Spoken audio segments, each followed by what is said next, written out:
And we are live. Hello, everyone.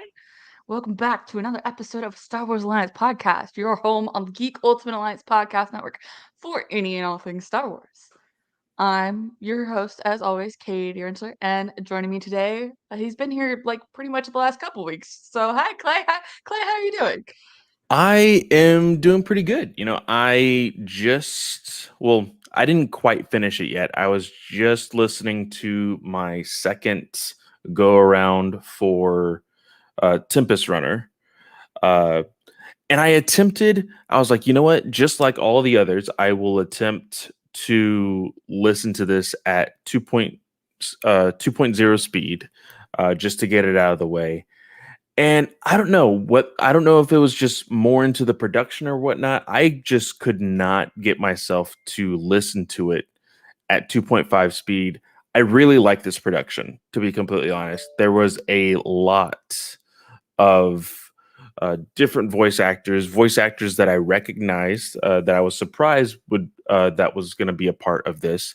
But overall, really did enjoy this. I'm really excited to talk about it. My everything electronics is like beeping at me right now. I have no clue why. So if you hear that in the background, I do apologize. But yeah, I'm good. I woke up like an hour early, just like I always do. Stupid time zones. I'm always thinking, okay, we're going live at this time, and I'm always like 1 hour behind, or either 1 hour early or like right on the dot, and I'm just like, oh crap, I need to get over there, hurry. So it's been a morning for me. It's been a morning for me too. As y'all can see, I've got a different background this time. It's not a huge mess, but it is a mess. So, it is what it is. I'm in the middle of a move, so the next time y'all see me will be in my new house with the new setup and everything, so I'm excited. But yeah, so before we get into everything, we have Chris Balga and Mr. Travis Hines in the chat. Guys, thanks for tuning in. Yeah, both co-hosts of the GUA, Marvel and Superhero Discussions and DC Alliance, respectively. But who wants to do the plugs? I never really offer to do the plugs because I am not like your official host, but like technically I could do the plugs because I'm a part of the GUA. So, I mean, do you want to take a break this week and I'll just do the plugs? Yes, that works for me. Travis, thanks. I appreciate that. But yes, Clay, take it away with the plugs. All right. So, of course, we are a part of the Geek Ultimate Alliance network. I believe 8 shows a week across 6 days that week. Well, I don't know how fluidity goes, and I thought that was going to work, but it just didn't. So, anyway, we have 8 shows across the GUA. On 6 different days of the week. Starting off the week, of course, is World's Finest True Believers and Ranger Alliance on Mondays, along with DC Alliance that goes live Monday nights, with the feed going live on podcast form on Tuesdays.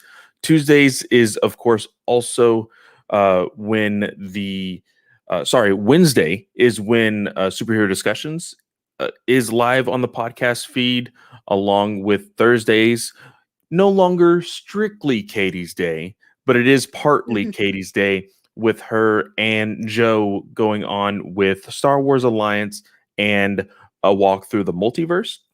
On Thursday night, of course, is also Marvel Alliance going live on the Geekverse YouTube channel, and their feed, respectively, going live in podcast form on Fridays. Now, specifically in Marvel, this past week, we did actually review Shang-Chi.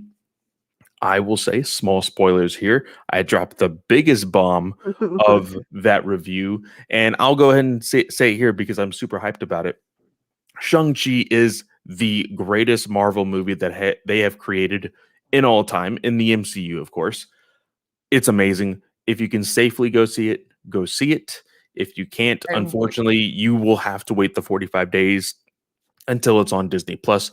Either way, it needs to be viewed at least once this year. Like it is absolutely great. I am going to go see it again tomorrow on Labor Day because of the experience prior to actually sitting down in the theater. Some things messed up, and I was able to get a free pass via AMC. So I get to go see it for free while my wife has to buy a ticket. So I would agree. It's ranked number 2 for me, and honestly, I've been meaning to do a Marvel watch through, just to kind of recalibrate my ranking and everything, especially after Black Widow came out. So who knows? It could end up at number 1 for me. But So after the Marvel Alliance, of course, there is Sunday where Katie has her sporadic right now. I've heard she's been working on scheduling, but it is a slice of film where Katie, of course, reviews any and all movies that she has on her schedule. Most of them, most of the time, being movies that she has never seen before. So always look forward to listening to those. Katie's hot takes on some of the older movies are absolutely hilarious. Um, but also, we are an ad supported network, which means that in this particular episode, you will be listening to ads. If you don't want to listen to those ads, you can always join our Patreon. Of course, the Patreon keeps our Kyber crystals charged here at the Star Wars Alliance.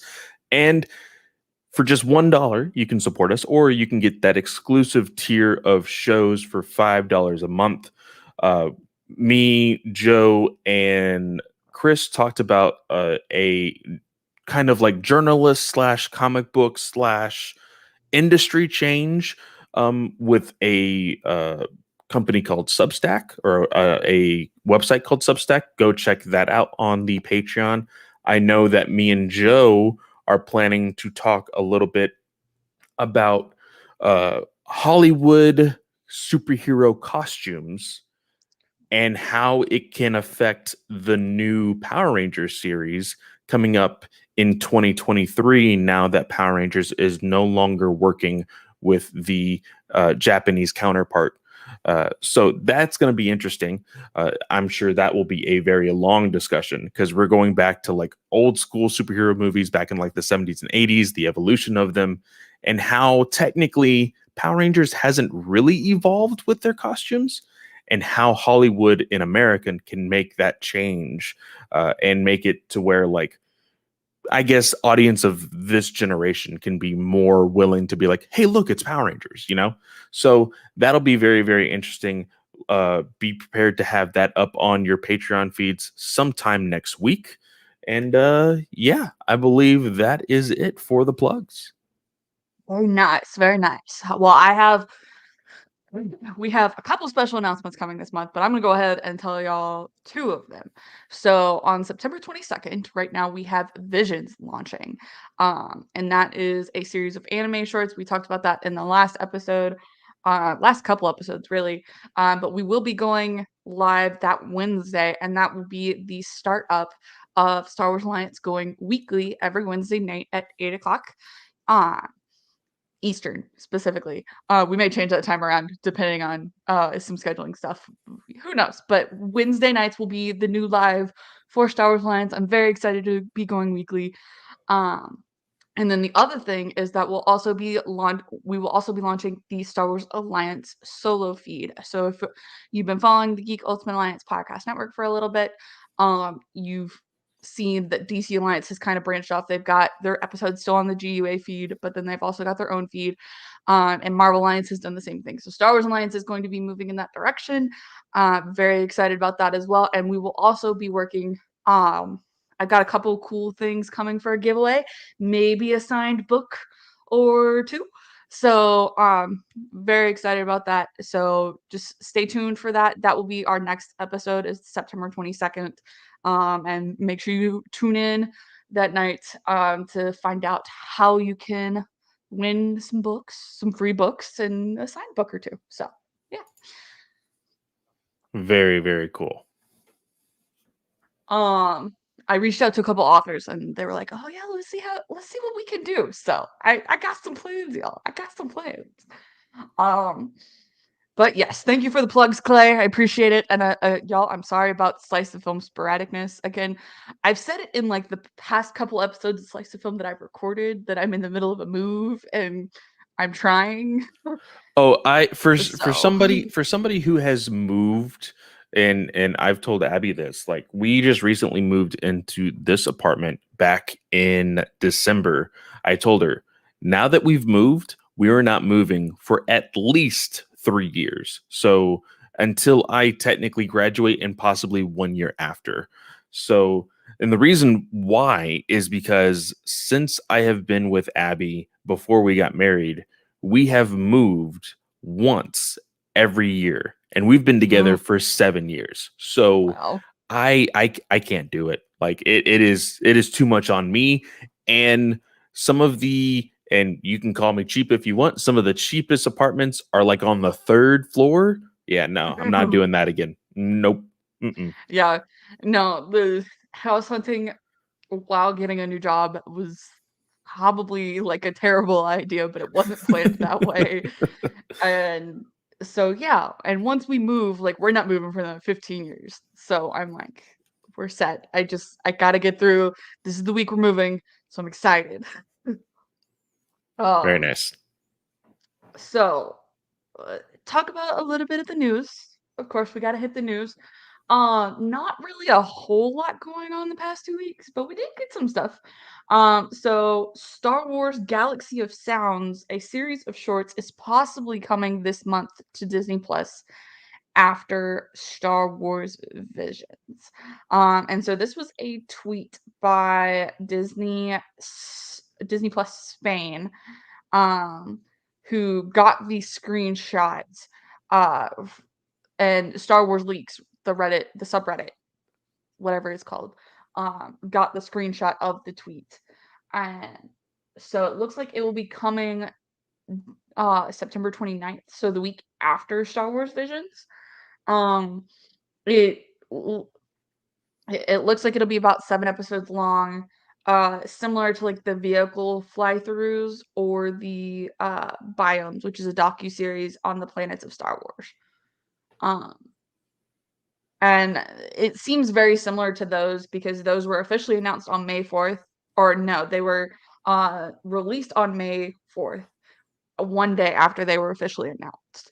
So, as we all know in the Star Wars universe, they don't like marketing. Marketing is of the devil to Star Wars, it is of the Sith. So, I don't know. I didn't actually check out vehicle fly-throughs or biomes. I probably should have, being a Star Wars fan. But I don't know. What do you think about this? Honestly, in thinking about things that I'm absolutely obsessed with right now, that being anything comics, manga, Star Wars, and things like that. There's only a few inside of those categories that I would be genuinely like curious about going in depth with some of that stuff.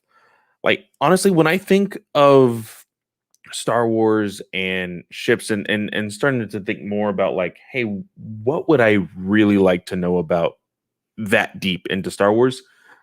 Honestly, it wasn't until the High Republic with like their vectors and learning that they drive with their lightsabers that I would be like literally interested to like see how all of that works.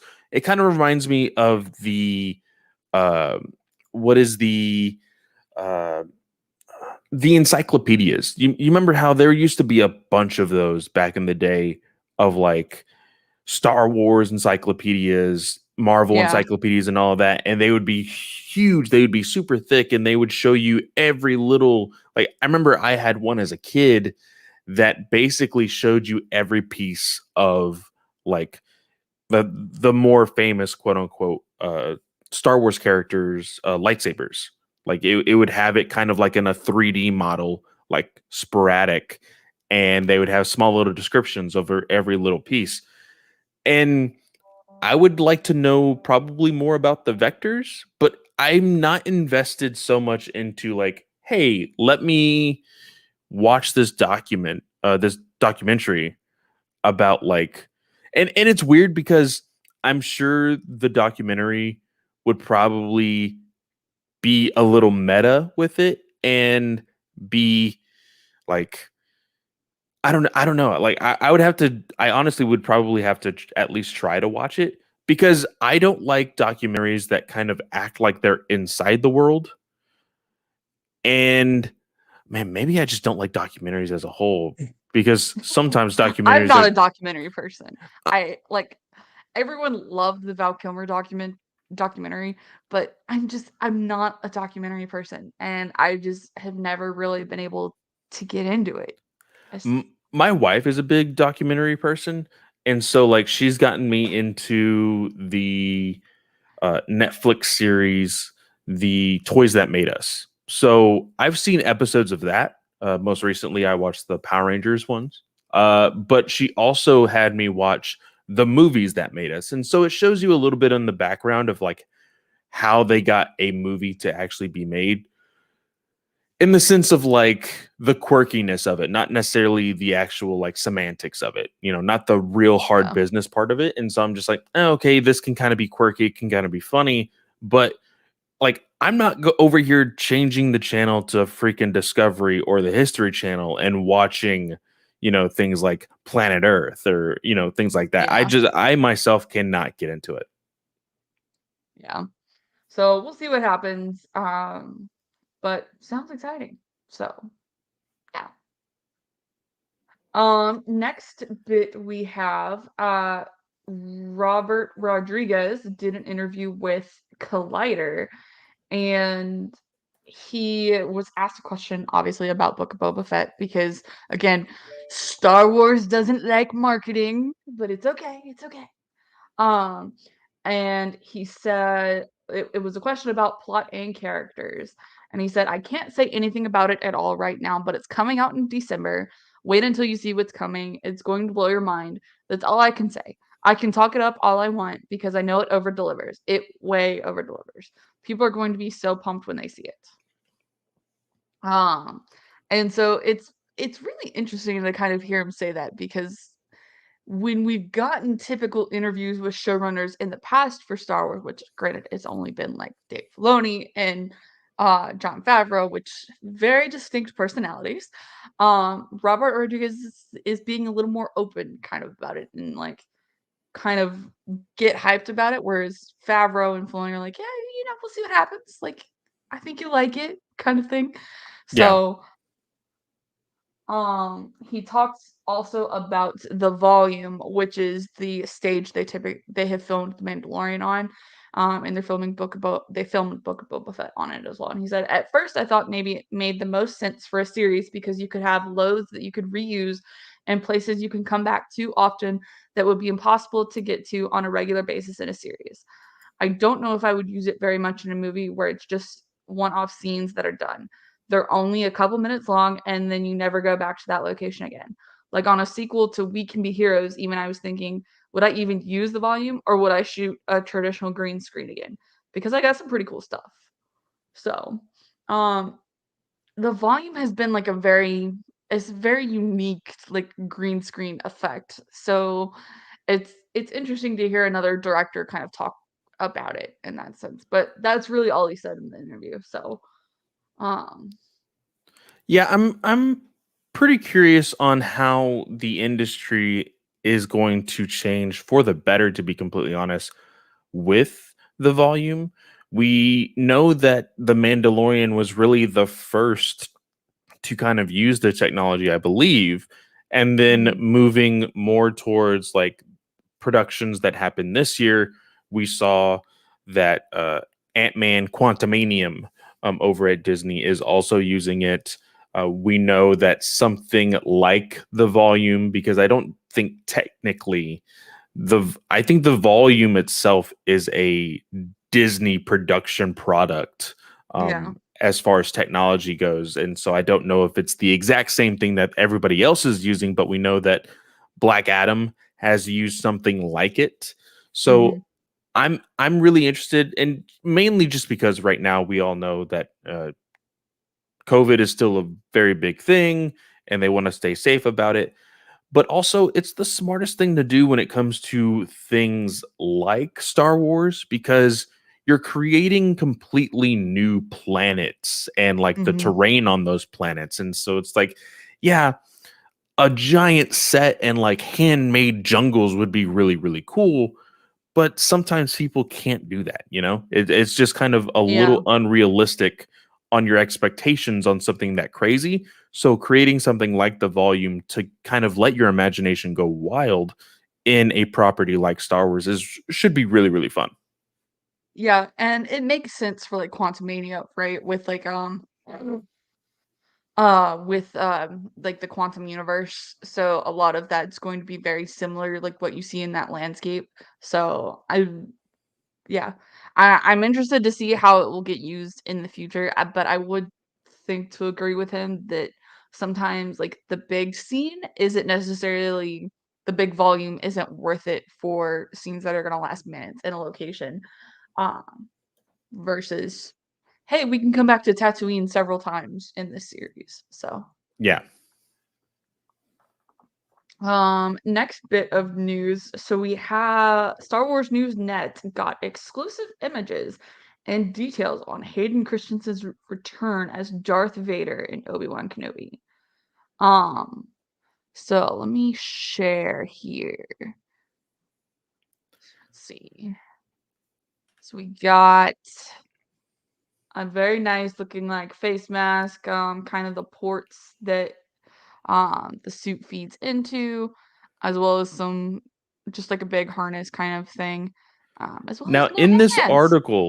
in this article, the way they describe it is every picture that you see in this article is a rendering of an actual picture that they have seen, which I find very, very interesting in the fact that they are saying that they have actually seen this scene that you're seeing here on screen if you're watching the YouTube is basically that Hayden Christensen they were wondering, okay, if Hayden Christensen is actually being casted in Obi-Wan Kenobi or the Kenobi series, like in what capacity would he be playing Darth Vader? Because Darth Vader is behind a mask. You don't necessarily need Hayden Christensen to actually play Darth Right. Vader.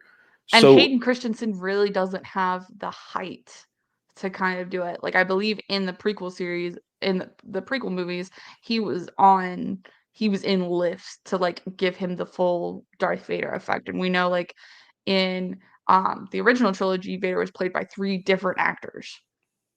yeah, So yeah. So here, seeing that we are actually possibly going to see, or most likely going to be seeing, a Darth Vader that is unmasked and quite possibly, because the next photo down is in a Bacta tank. Uh, they also made a whole thing about how like in I believe it was Empire Strikes Back when Luke Skywalker was in the Bacta tank. It was an actual mannequin. It wasn't actually him. Uh, mhm. this because of modern technology, you could legitimately have Hayden Christensen inside the Bacta tank without it being like too crazy as far as like just like, oh, it's completely Yeah. fake, it's a mannequin. They could do some animation in there for CGI. They could actually CGI all of the banta, water that's in there, or fluid, should I say. So like I'm really interested in seeing scenes like this. But my question to you, because they also go far into speculating that maybe it's not just these like battle damage Vader scenes that we're going to be seeing like we have here. There might actually be some flashbacks to scenes that we've never seen before via the prequel series, because there is time jumps in the prequel series. We see him as Right. a child, we see him as a teenager, and then we see him as an adult in Revenge of the Sith. And so you can see in the prequel series that there's a relationship between Obi-Wan and Anakin. Mhm. They've gone on many adventures together. Some of that was, created in the Clone Wars. So, what do you think about the idea of seeing some flashbacks of possibly Clone Wars footage being put into like live action or something? I would be really excited about it. Like, I think originally when Nathan and I talked about it, when the casting announcement came out, we talked a lot about maybe seeing Satine from Mandalore come in as potentially like a flashback scene and kind of like show you what Obi-Wan's going through because he just lost pretty much everything he knows. Um in his universe and is like now on Tatooine. And so something's gotta really click to say, okay, why does he go off Tatooine and stop protecting Luke Skywalker? So he's gonna be dealing with some of that PTSD and everything from Revenge of the Sith. And I think flashback scenes make a lot of sense. Do I hope they're Clone Wars scenes? I hope they're different because I think you run the risk of people negating some of the Clone Wars because this is live action versus animation. And so I would think some people are going to go, okay, if we see like directly Clone Wars related items, that means they're overriding Clone Wars and Clone Wars no longer matters. So Oh, that's a weird take. I didn't think of it that way. I thought more of it like, hey, we know for sure this is canon because they and we know as fans of Star Wars that all of Clone Wars, all of Rebels, and everything else mhm. is canon because it's all created by the same people. But for those who aren't knee deep or chest deep into the Star Wars lore like we are, I would say that okay, we saw it in animation in Clone Wars. Now we're seeing it in live action. This is a definite confirmation that everything that we see in Clone Wars can definitely be said to be canon, you know, kind of in that light. I think it it's all based on kind of like previous experience with stuff. So like um in the Ahsoka book, for instance, it kind of goes into some details from the Siege of Mandalore. And then when you got Clone Wars season 7, it's like, oh, okay, well, this book doesn't really matter anymore because some of the details vary. And it can all it's something to remember that sometimes you're seeing things from the point of view of somebody else, and if you re-see that somewhere else, then you're seeing it from a different point of view. So that's kind of what people need to keep in mind is that Clone Wars was really told from a clone's perspective and Ahsoka's perspective, and now you're gonna if you get something in the Kenobi show, then that's from his point of view, and so it could be told slightly different. But I've seen Star Wars Twitter get so riled up over it sometimes that I'm a little pessimistic about Oof. direct things. Well, Um, so and I don't want to add to like the already like I feel like shitstorm of a conversation that Star Wars Twitter and Star Wars fandom has had all over the place this week. I don't know if you've seen it, but the conversation around Luke Skywalker and Ahsoka Tano, who is yeah, stronger, I feel like this is in my corners of like Marvel and DC. This is almost like, hey, who's the better Spider-Man, Holland, yeah. Toby, or Andrew Garfield? And I think it's really Spoiler ridiculous. alert, the answer to that's not Toby. But like honestly, I want to put my 2 cents because I feel like it's kind of like a like common sense thing. Like Ahsoka was Ahsoka became a Jedi, or technically, did she officially become a Jedi? I can't remember through her trials. No. She No, hadn't officially, she was only a Padawan. She hadn't officially become a Jedi. So she yeah, was training to become a Jedi during a time where Jedi were thriving. Like there was an immense amount of them, yeah, which means that she got proper training. She had she had the accessibility to knowledge when it comes to the force and the way of the Jedi at all times. And then she trained, of course, after the fact that she, you know, left the Jedi Temple. Luke yeah. Skywalker had none of that. Mhm. So in my eyes, Ahsoka is going to be more experienced, which means that she is going to be technically stronger in certain ways of the Force and lightsaber skills. Does that make sense? Yes, because that's completely what I was thinking. Like, because Luke is one of the strongest people in the Force, according to Legends books. We haven't gotten a lot in canon, but in Legends, he is one of the strongest people to have ever held Force sensitivity.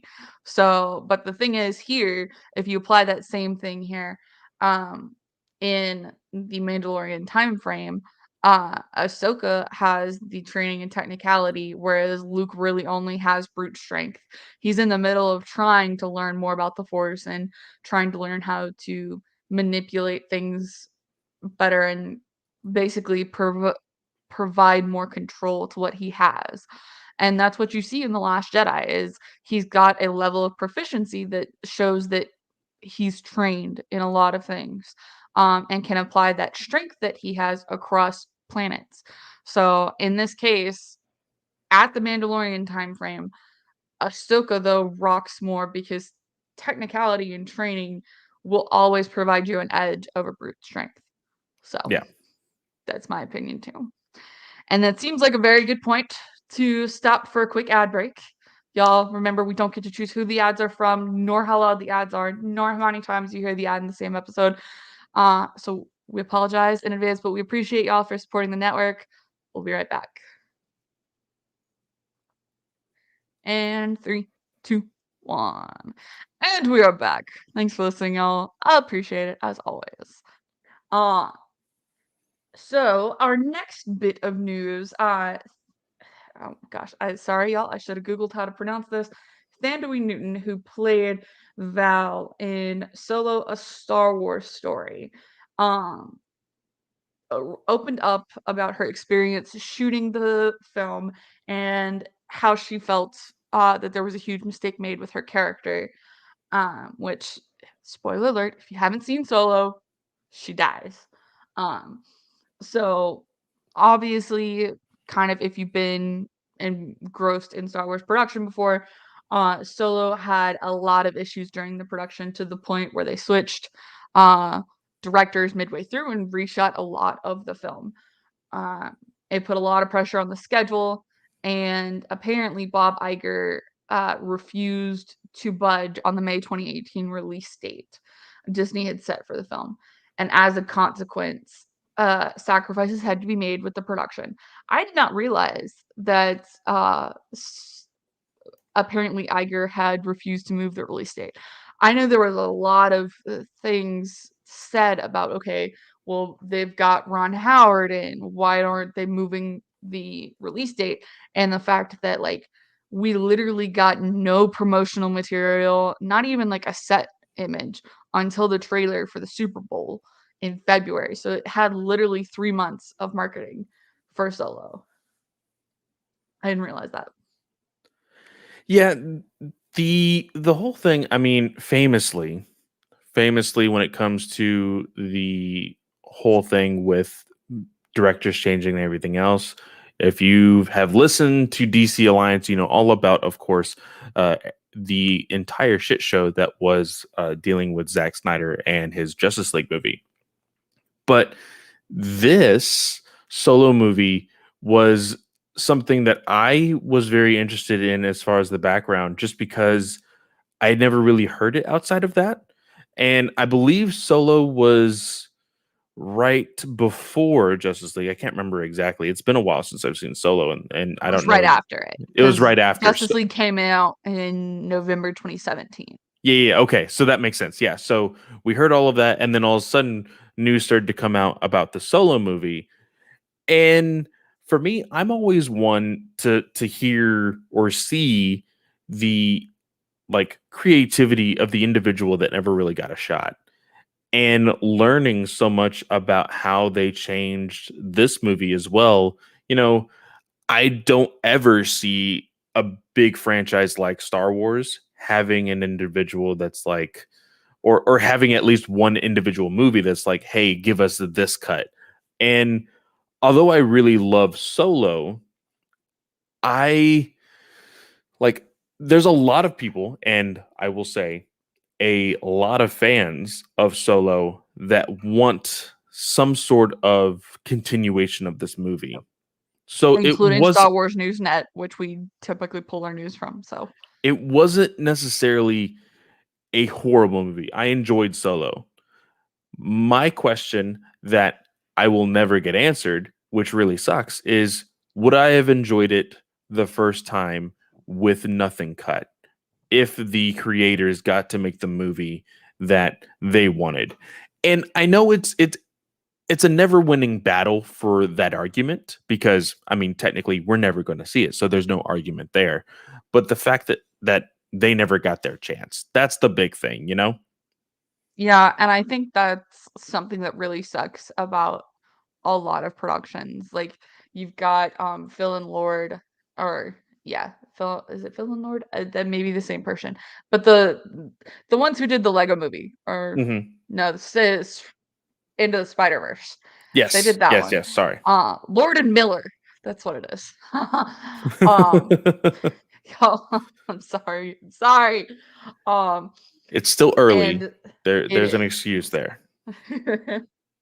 It's 10:45 my time. That's not that early. But anyways, uh, and then you've got Trevorrow for episode 9, and it's like you see so much potential with like the scripts that you see fly around, and they're like, oh yeah, here's what could have been, and I'm like, dang. But you're never gonna see that, and it really sucks.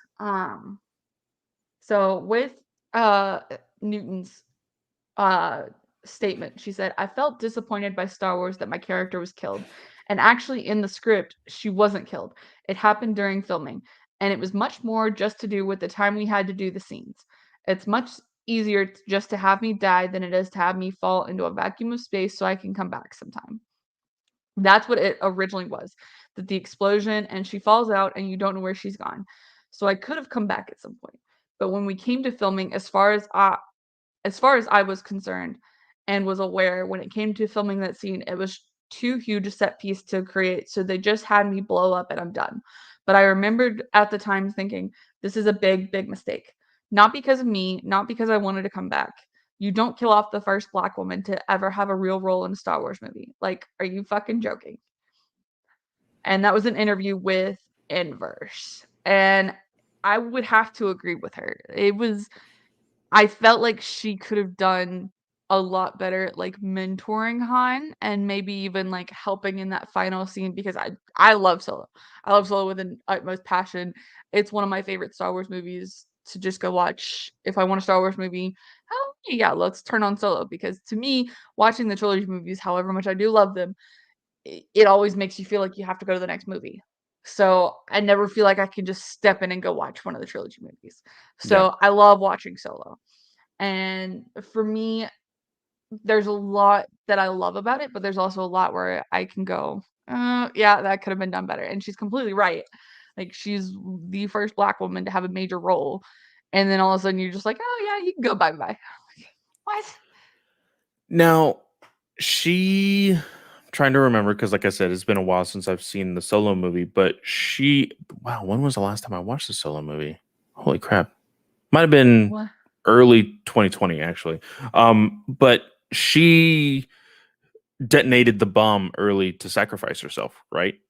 I believe that was I think that's how they did that. she was being attacked by droids because the whole point was that she was going to derail the train, Yep. and you know that was all part of the plan. But of course, the droids got to her, so she went ahead and blew that up early, so that way she could get rid of the droids as well. I mean, it's really funny because not her death, but the fact that the subject keeps coming up in the GUA, the fact that fridging is still a very big thing. Now, Mhm. of course, you're like, okay, well, fridging means that, you know, a death is the motivation for another character to grow as a character. And technically, you can say that her death is in direct uh, with Woody Harrelson's character. Mhm. So she was technically fridged. Like in the minute ways she was technically fridged, which I am. It's so hard because I know it's wrong, but it's a very classic trope that in some movies I actually enjoy, and I know that sucks for me to say. Um, I'm not saying that it needs to happen 100% of the time because then it just gets boring. But I do think, just like Travis Snell said in our GUA chat, sometimes death is a good motivator. Yeah. And for somebody like this, I would say that I would be against it because I didn't know anything about that character. So killing her off was not the greatest idea because this was like a whole new group of individuals that we could have really learned about and move forward with later on. This in their mindset, which is never a great mindset, oh, these are brand new characters, so they don't mean much. Like, that's Yeah. how a lot of people think when it comes to characters in a much bigger franchise, such as Star Wars. You're like, okay, the only real important characters here are Han and Chewie. Like, and that's not the Yeah. greatest way to look at things, to be completely honest. Mm-mm. So, Because there's so much potential with the characters we got in Solo. I mean, yeah, Kira is now the star of her own comic, has been the star really for War of the Bounty Hunters. Um, and you've got Enfys Nest, who is such an intriguing way to set up kind of a resistance movement. And then there's been nothing on her. And it's like nope. you got so many characters within that story. And it's just kind of like, oh yeah, it failed the box office miserably because of marketing issues and um probably some other things. So um, for me, I would love to see her back, and as most people say, we didn't get a body, so she can come back definitely. So it's a stretch, but again, no one's ever really gone. So uh, and probably my favorite point of news for the day, and I saved it for last for good reason. Uh, we got a Lego Star Wars trailer. Woohoo! Like almost immediately after, because I believe we behind the veil here, breaking the fourth wall. Usually record these on a Sunday. We knew last time we talked that we were going to be getting something that Thursday, as far as something. I believe was it Gamescom that just Yeah, happened. I can't remember exactly which. Uh, Gamescom. yeah, Gamescom. Um, Ironically enough, just because of how much I've been on it, I was at work scrolling through TikTok and they had a live stream of it on TikTok. So I was like, you know what? I'll just plug in my phone, set it like against this box, and I'll just do my work and listen to this live stream. Welcome to my life. And it took forever and a half to finally get to Star Wars, but we got it. We got a trailer, and Yes. we got a somewhat kind of not really release date. Yeah. It's been delayed another year. It's going to be, I believe it said spring of 2022. Ah, man. Like I I'm so disappointed. so I will say, if you want to learn more about games in general, Geekverse does a whole bunch of news on gaming. They did an entire segment on Gamescom. They did talk about this one specifically. Travis was on there. Dylan and Taylor and Kirkland were all on there. And they did make a good point. When it comes to video games and their delays, it's usually most likely in retrospect of making the game better instead of it just being like a crap game, you know? I So don't like care about graphics. I don't care about graphics. No. Katie's just like, I just want to play the game. It could be 2D. I just want to play the game. Well, what is this game manufacturer? Warner Bros. Like whatever your game This thing is, I'll beta test it for you. I don't care. Give me the damn game. Give me the game. This has I been in my Amazon pre-order. I pre-ordered this the day it was announced. And uh, I didn't actually get to see the trailer because I was so busy at work. Like I forgot that it was going. And all I see is a notification from Amazon in my email. Hey, your pre-order has been delayed to January 1st, 2023. And I looked at it, I was like, no. but see, January isn't technically even spring. That's the worst part about that notification because They've if delayed it on Amazon till 2023. wait, 2023? Because we obviously don't know the release date. They just were like, it's hopefully coming spring 2022. They're like, hey, just in case, 2022. just in case, we're gonna give you a whole nother year. Oh, that's great. That is awesome. But I'm actually really excited about this. The footage looks great. I am somebody, you can call me a stickler for my video games. I am somebody who very much cares about graphics, somebody who does care about gameplay as far as like how things actually work in a game. This is a very large game. So Yes. in also, you have to remember this. Everything prior to oh shoot. I think everything prior to the prequel or to the sequel series, almost everything to the prequel series was like 3 generations ago as far as gaming goes, as far as consoles go. So that technology, that kind of gaming, that kind of graphics or whatnot, like they are attempting to like they're rebooting all of that to Yeah. something that is coming into next gen gaming of PS5, Nintendo Switch, and Xbox Series S and X. Yeah. So And it says that it's made on a completely new engine and is not porting over any assets from previous Lego Star Wars games. exactly. So they are genuinely creating entirely new games when it comes to like the very first Star Wars Lego game you've ever played. Like that game is not this game. This is built from the ground up. They have voice acting in here. They have Mhm. all sorts of stuff that they are adding to this game that kind of makes you realize, okay, that is why it is being delayed as much Yeah. as it is. Because even with the sequel series, the trilogy with Force Awakens, Last Jedi, and The Rise of Skywalker, like they only made The Force Awakens. They never made the other 2 games. They were just like, hey, you know what? We're kind of planning on doing this anyway.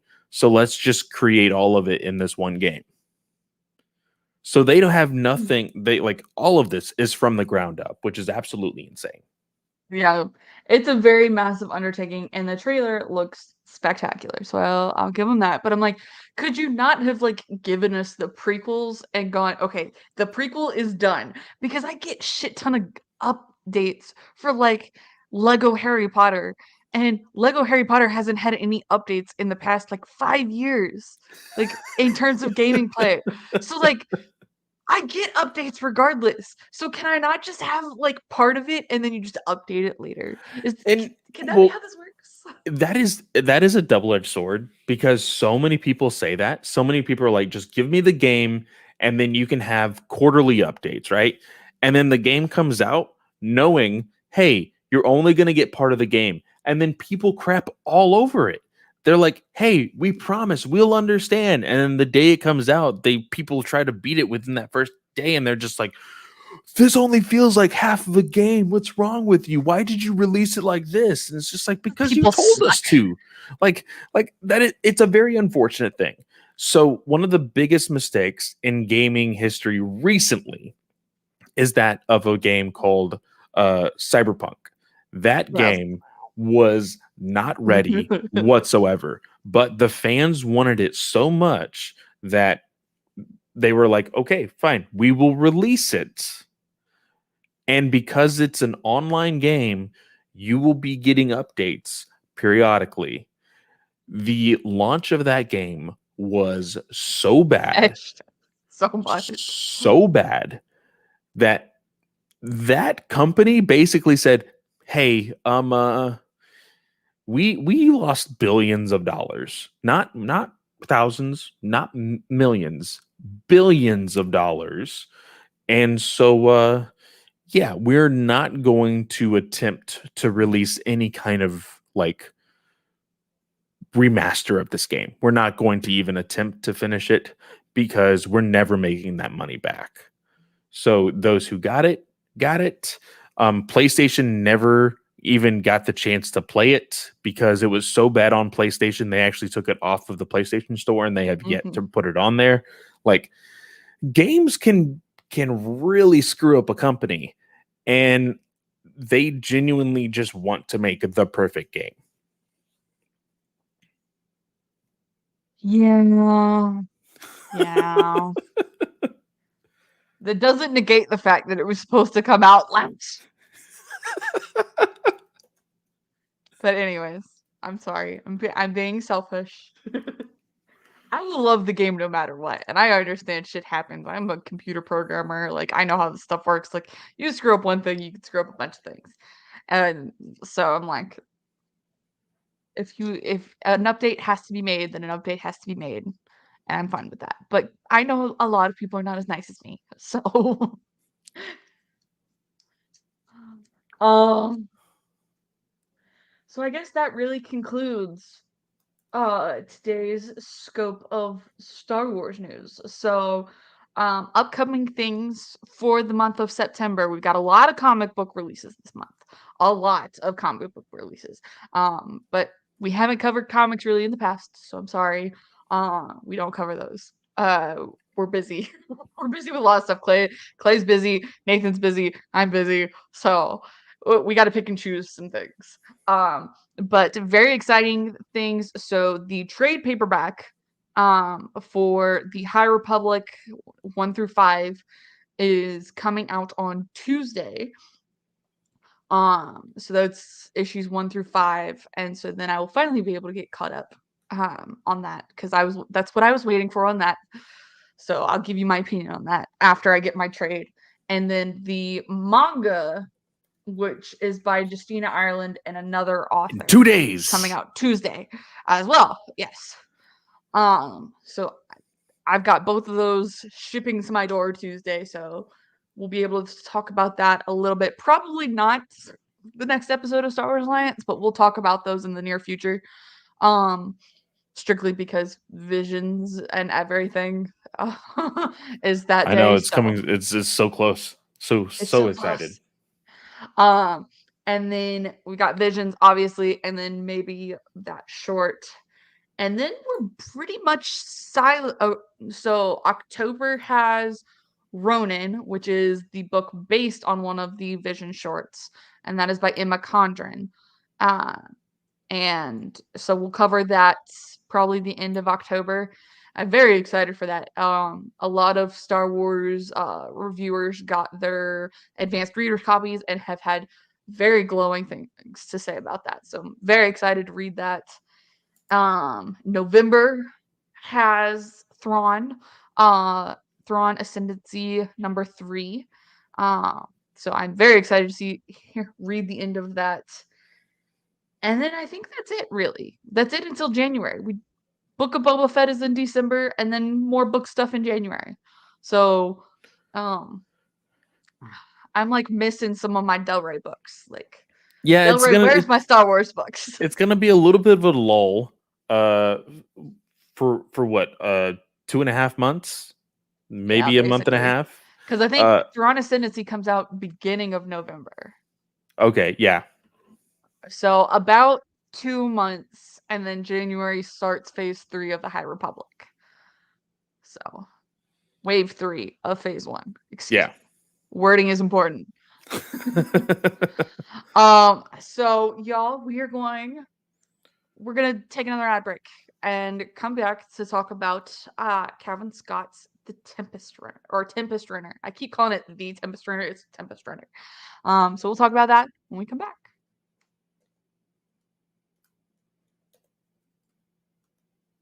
And 3, 2, 1. And we are back. Thanks for listening, y'all. Appreciate it. So Tempest Runner. We got a lot of things involved. So Tempest Runner is an audio drama. It's the first audio drama for the High Republic. And it is by Cavan Scott, who did the first audio drama for Del Rey. And it stars the Tempest Runner, Lorna D. And at the end of Rising Storm and Out of the Shadows, we get a lot of detail on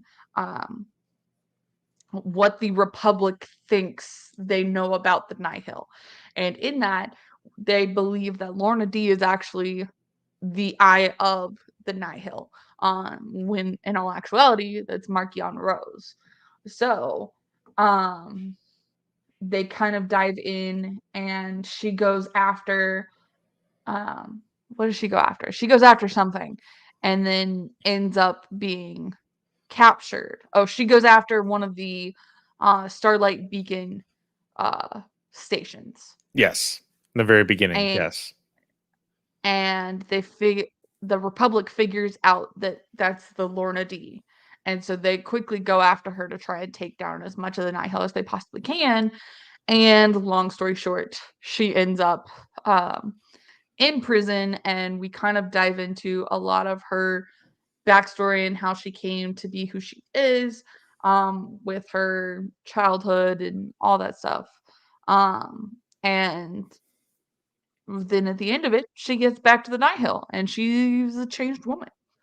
So that's kind of a general synopsis on how it All goes. right, review over. That was nice. No. Review over. No, Um, I want to ask you this. Okay, so we have been pretty excited about this audio drama for quite some time. Um, Me personally, I've been looking forward to a really good production. I want to know more about this, High Republic era of Star Wars. This is literally just a character like background story. Like it doesn't move the needle forward necessarily. I think that maybe the ending could kind of change the way the Nihil work, as far as like who's in charge, what's going to happen, things like that. But and we'll get more into the nitty-gritty once we get to that point. But how did you feel about like this being only about Lorna D? I really, before I answer that, I do just want to correct myself. This audio drama actually takes place between the Rising Storm and Out of the Shadows, so it bridges Lorna D's character between the two.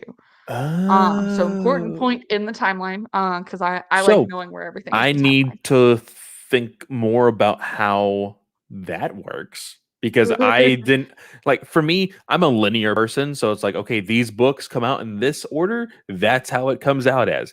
And no, okay. So now thinking about it makes a little bit more sense as far as that ending. But you said it's between the Rising Storm And Out of and the Out of the Shadows. Shadows. Okay. Okay.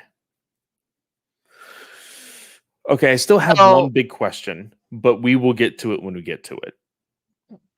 So I really enjoyed it being only about Lorna D. Some of my favorite canon books have been strictly about the characters involved. Like I think Phasma, not counting the High Republic, is one of my favorite canon book. Is my favorite canon book. Uh can't recommend it enough. Very neat look into her soul as a character.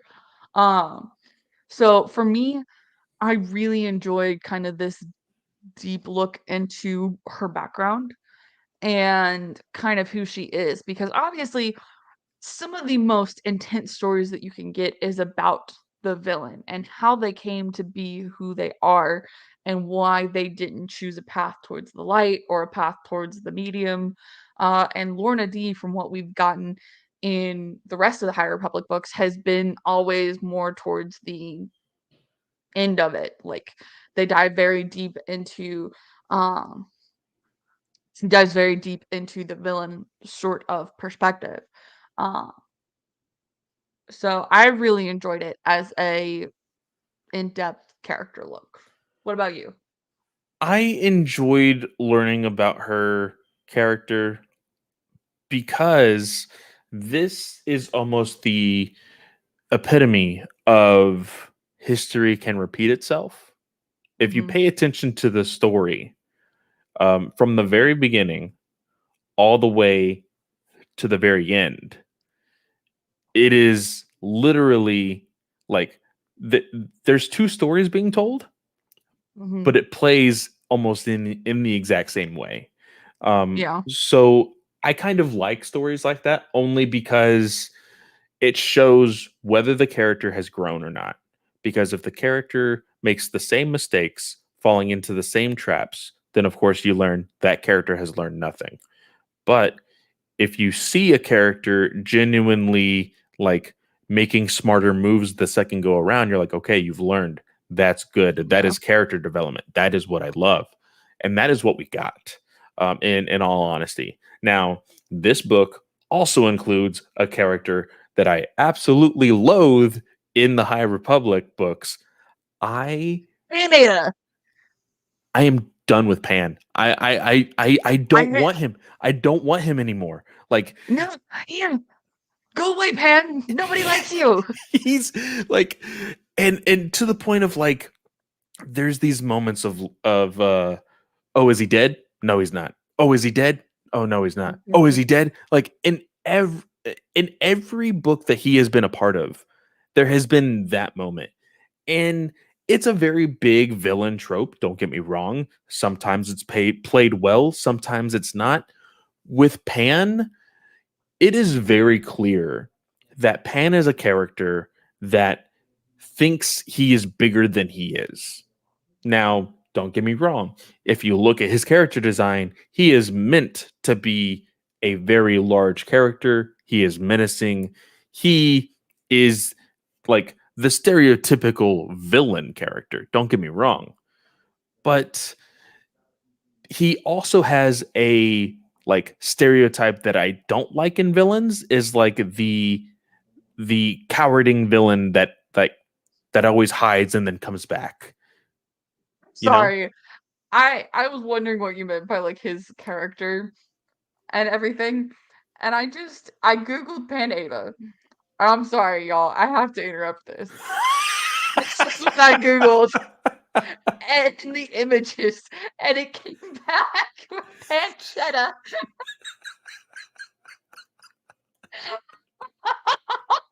That is awesome. That I'm is so sorry. good. I'm sorry. This is why this is why you're supposed to click Pan Ada High Republic. That's what you're supposed to Google. But like Sorry. he is a very large individual comparatively to Lorna D. And like he almost like if again listening to him, not looking at his character design, do you know what he reminds me of? If you've ever seen the movie Lilo and Stitch, Yes.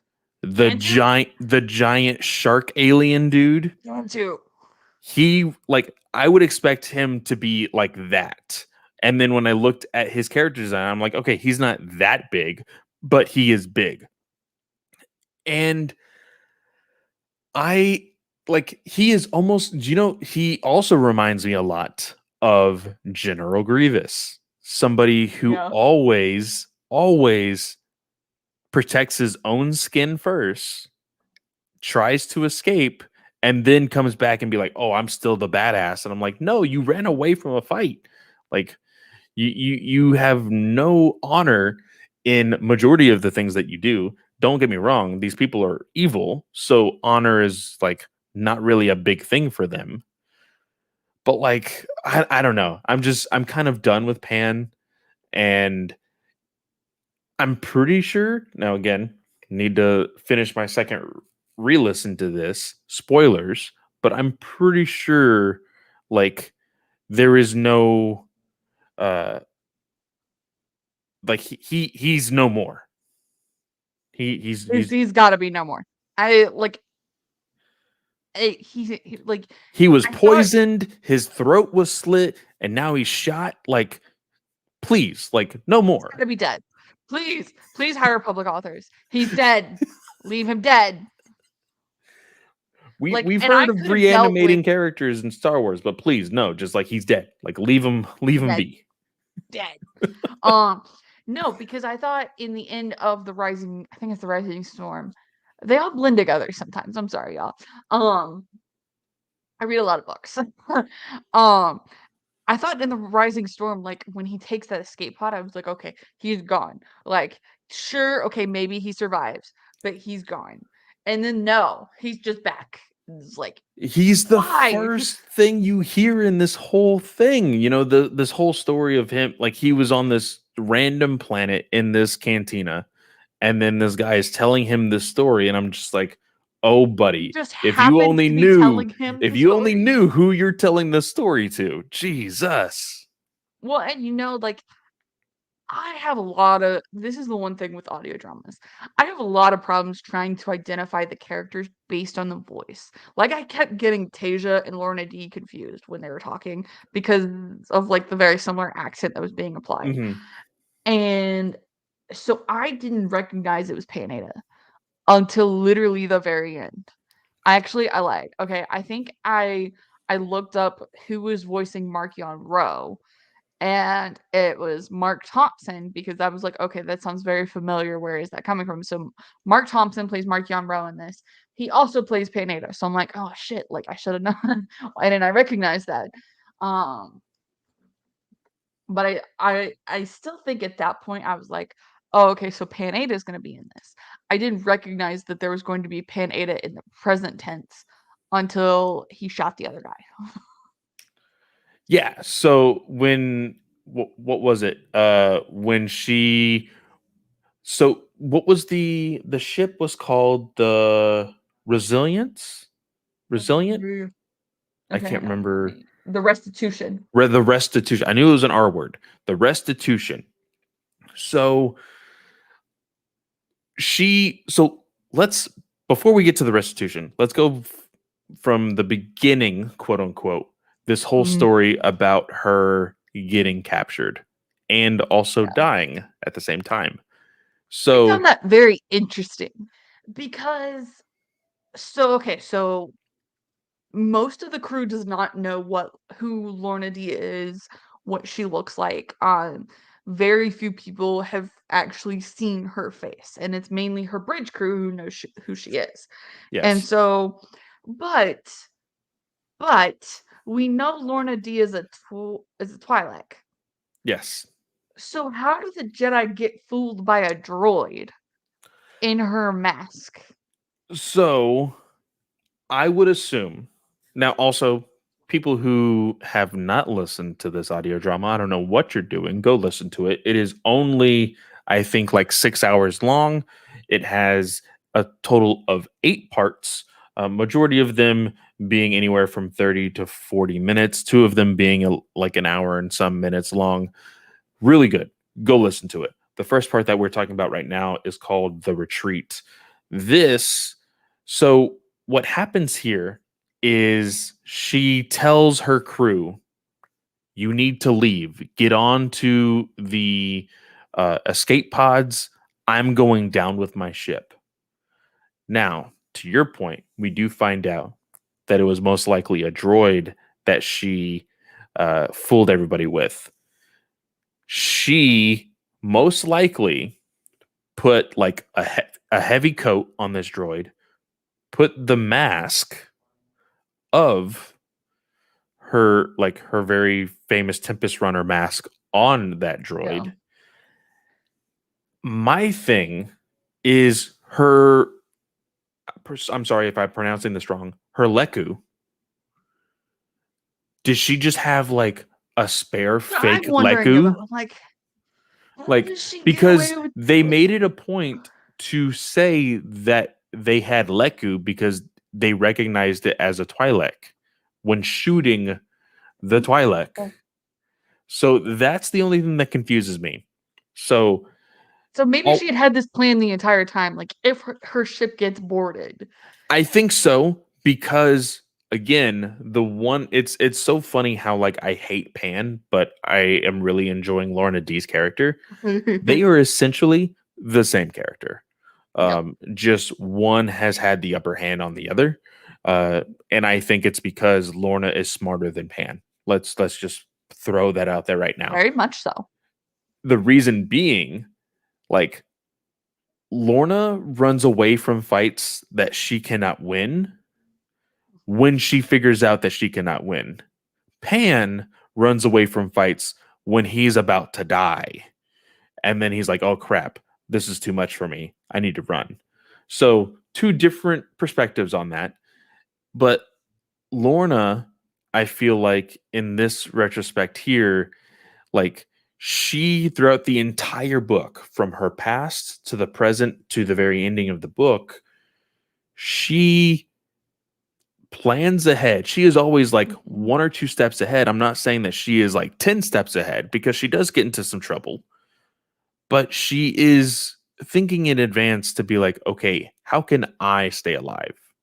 Because let's be honest, she is selfish in that way. She is, hey, I'm going to care about me because I'm more important than said individual, you know?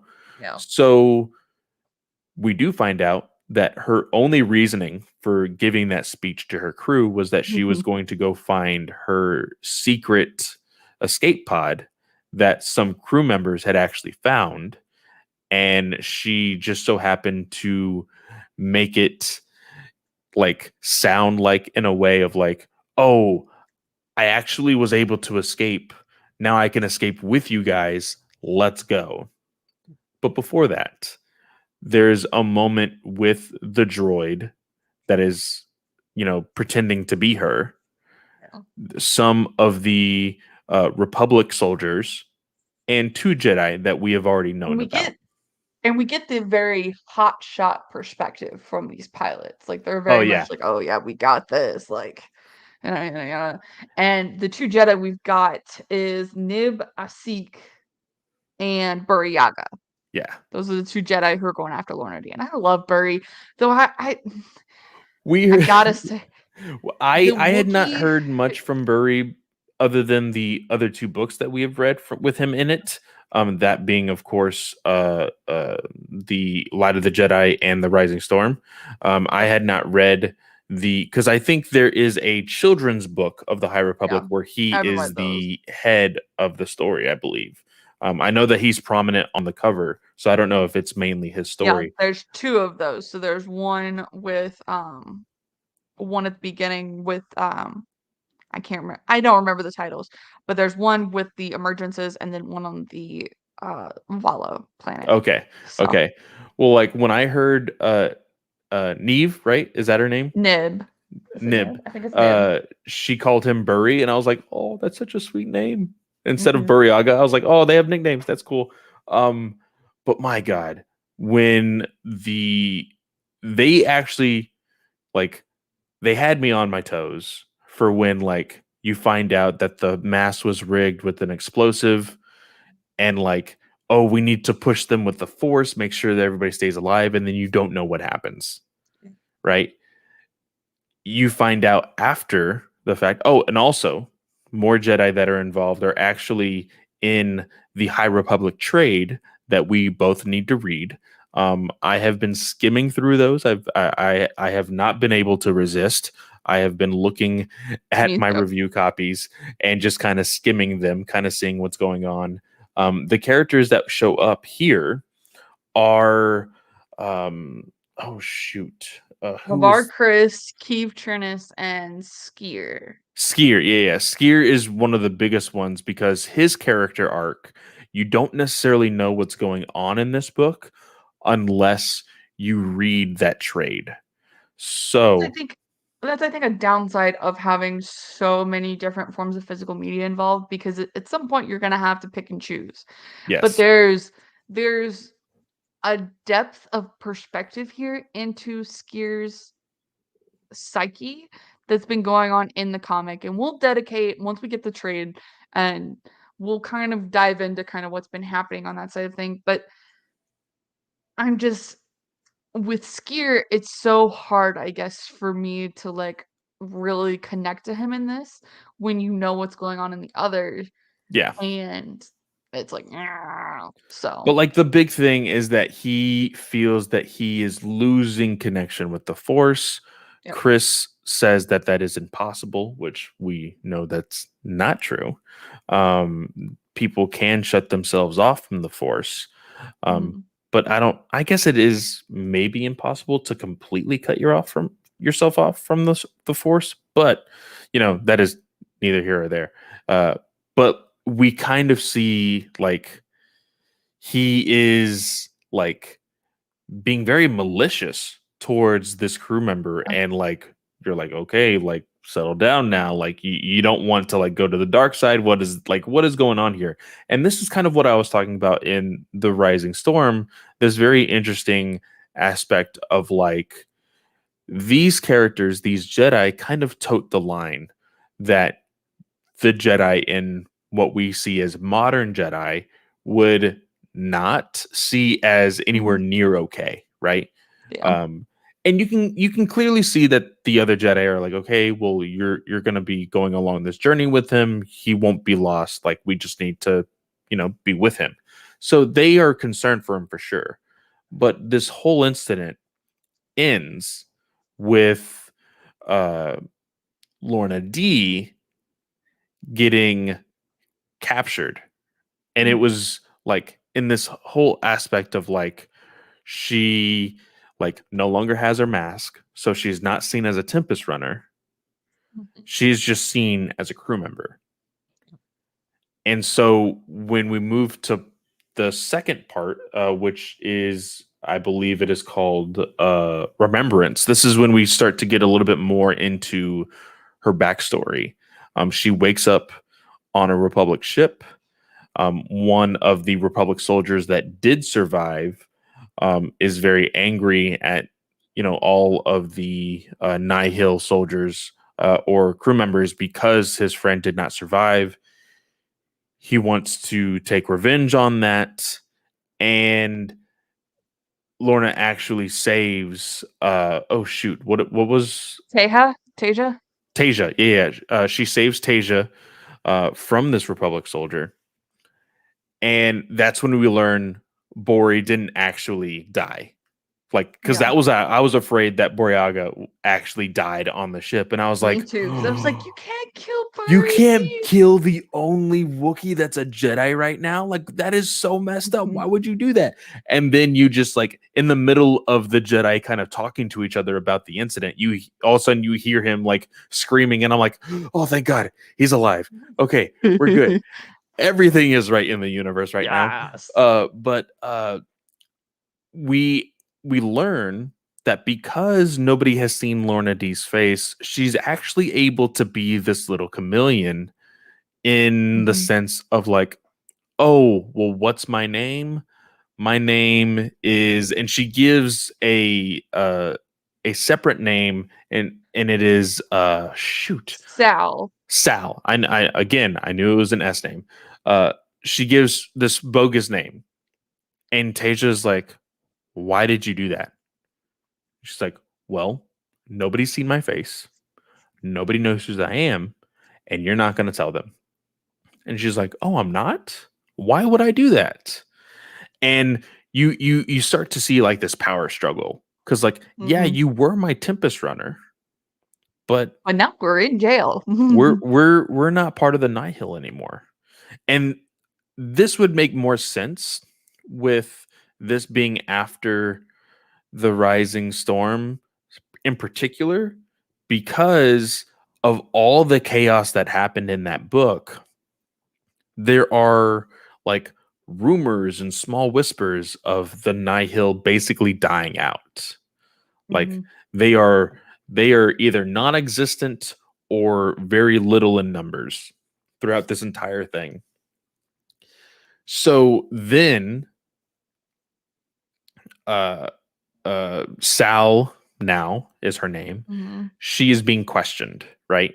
She's being Yeah. questioned by this captain, uh, our counselor Count Faye what's his I think it was I don't or think Captain it was it's Counselor Fry on Fry. the Oh, so it's she's on sh the ship. restitution. Yeah, she's on the restitution, but I believe it's the same voice actress for this other captain. And Sal kind of like, oh, you were part of some sort of guard before this, and the reason why is because then she starts to talk about her past, right? Mhm. What did you think about her backstory, her history, and with her family? I thought that was really interesting because obviously can kind of see in like the Clone Wars and everything that there's a history of slavery within Twi'leks. And so kind of getting that actual colony perspective was really intriguing as far as her backstory because of God, what was it? Like, just kind of seeing, okay, she actually came from a really good place in Twi'lek society. Being the daughter of a keeper, meant she was a little more protected, very similar to, like Hera Syndulla in, like, the Bad Batch episode where she kind of gets into trouble and the clones are like, "Ah, don't worry about it. Like, just keep her out of the way next time." So, but it was interesting to kind of see the hesitancy to mine spice and kind of keep things legitimate. Um, it seems like this was part of the downfall of maybe the Twi'leks in society to mine that spice. Like they were like the final catalyst to all of the Twi'lek colonies mining spice here. Hmm. Um, because of Lorna D's connection to Bala.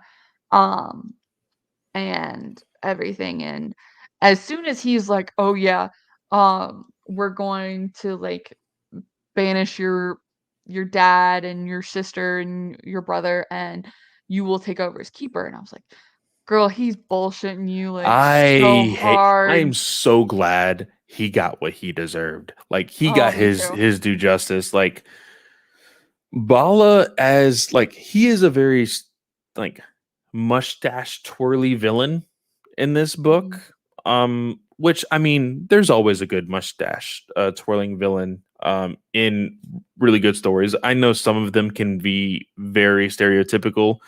mhm, This I did enjoy, just because I mean this is still a character as far as like Lorna D that I don't know much about. So finding this out mhm, here, I felt was really really good in the sense of like where did she come from? How did she become this individual that we all know her as part of the Nihilin and this Tempest Runner? So like we see that she was injured as a child, or I say mhm, child, she was clearly like young adult at this yeah. point. Um, but she is crushed by, I can't remember the exact creature that they were farming I think throughout. it's the same one that is in the, Mandalorian with, the Ugnaught Oh, okay, guy. okay. Yeah. So those same creatures. So her and her brother are racing and it falls and crushes her leg. Mhm, And she's like, send help, get somebody, like we like it is crushing my leg, you need to help me. They eventually are able to get some of the guards from their palace to help them. They are part of the first family, so they are important individuals. uh, so she does kind of come from royalty, which I was very surprised at, yeah, I was. compared to like where she's at and how she is. But she is she is sent home. We then notice that like the people, of Actually hate them. yeah, the townspeople or planets or whatever you want to call them, the civilians hate them. Um, and you kind of learn that like Lorna is an individual that kind of doesn't really see politics. She is very she sees things very black and white when it comes to the civilians and like, hey, here's a simple Mhm. solution. Like all you have to do is this and it would fix this. And her family, her father and her sister specifically, are saying, no, that's not how things work. We have to do this and we have to do this. Mining spice is for criminals, essentially. We are not Yeah. going to do that. And that's when we are introduced to the Bala character. He realizes that there is a spice spider on her. They quickly make the connection. Oh well, if this is above ground, just imagine what could be Imagine how much is below it. below. Yeah. And when Lorna's like, this is perfect, this is what we need, like this is great, this is exactly the thing that we've been praying for, so let's go talk to my father about it. And when they do, he's like, He loses his mind. yeah, he's like, nah, not gonna happen. And Go burn those fields right now. yeah. And because the burning, and it's something that was actually highlighted in, it was a good connection. I think it said Thrawn. It may be Thrawn Alliances, but Thrawn actually does something very similar. He's sent to settle a dispute in one of the canon first trilogy books. He's sent to settle a dispute on a planet where they keep getting overwhelmed by pirates who are harvesting spice in their area, and he sends a pilot down to track and basically burn the entire path of spice in the fields. It's very cool. So, um, good connection there. I liked that. So when this all happens, I think like maybe a day or two, it doesn't necessarily say. But Bala gets in contact with Lorna again and is like, Mhm. hey, don't freak out. This is going to happen. And when this happens, you're going to be protected. But before you are taken in, you need to act like you don't know what the hell's going on. Yeah, because he's communicating. He's basically working for the Zygerians, Yeah. which are in the Clone Wars. They're shown to be slavers, and they're shown to be like, oh, they're on the right path now, kind of thing. And no, they're not. Spoiler alert, they're not. Yeah. No. um, so he's like, open the door and let them in, and you will become keeper. And this is the part where I'm like, girl, he's bullshitting you. Like, stop listening to him. He's not right. Like, go away. Stay safe. And she is like, no, and opens the door when the revolt happens. And Bala had basically gotten the guardsmen to turn against them. Yeah. And so she opens up, and the guardsman is calling Bala keeper. And that's kind of her key to being let on. And I was like, wait, no, I thought you said I was going to be keeper. I thought we were going to do this together. And he's like, yeah, no. And then pew pew pew. Her He dad is dies, for sister people who dies, don't brother know dies. exactly how to equate Bala. Bala is Hans from Frozen, 100%. Um, because he gives this whole thing of like right before like the plan is actually set. He's like, "Well, I'm gonna be by your side if you'll let me." Like this whole like, hey, I want to be your husband, I want to love you, and I want to be with you, kind of like whole romantic spiel. And she's like, of course, yeah, of course, yeah, like Mhm. that's what I want also. And so when this happens, she and it's really heartbreaking because like she is talking to her father, her sister, and her brother, and she is very frustrated with her father and her sister, and she doesn't Because they won't necessarily listen to hate her. them, right? she Yeah. she she is very frustrated, and she's like, you're gonna be marooned onto the moon. And her brother's like, well, I don't want to live on the moon. I want to live here. And she's like, you know what? Then only you can stay with me. You can live with us. Mhm. And it sucks because you know how much She respect cares and about her love that she family. has for her brother, and then they walk away, and in the background you just hear all this blaster fire, and she yells, she screams, she's like, how could you do this, why did you do this? And that's when she makes the connection of everybody calling him uh what was it that they called him, uh Keeper. the keeper, sorry.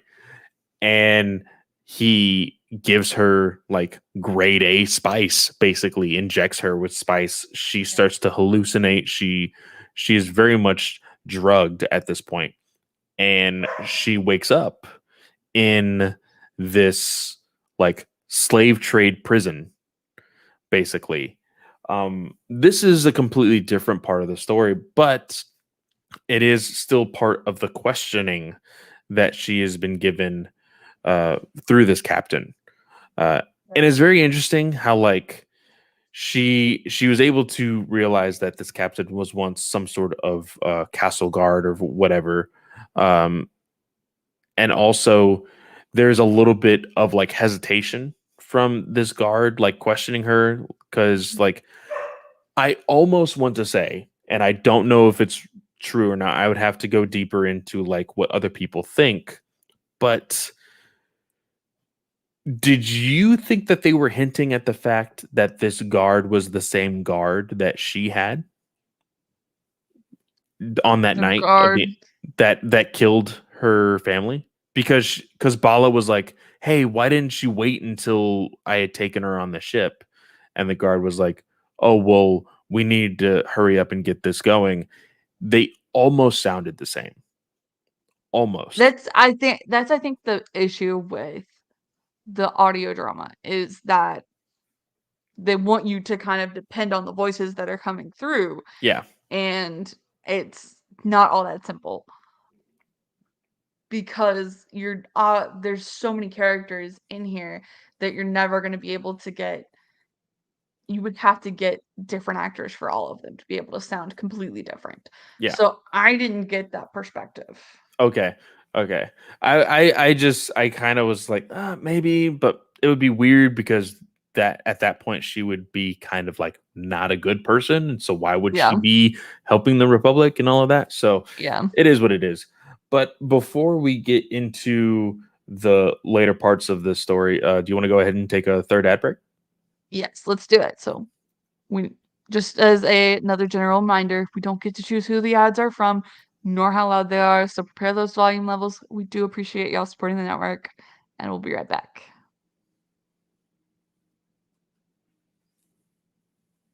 3, 2, 1. And we're back. Thanks for listening, y'all. I appreciate it as always. Um, so going into kind of the next part, we've got restitution and recrimination are parts 3 and parts 4.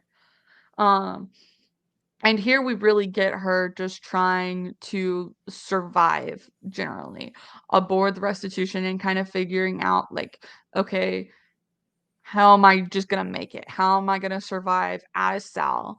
And we get more into her backstory where we figure out that Sal was actually a person she knew when she was first sold to the Zygerian slavers.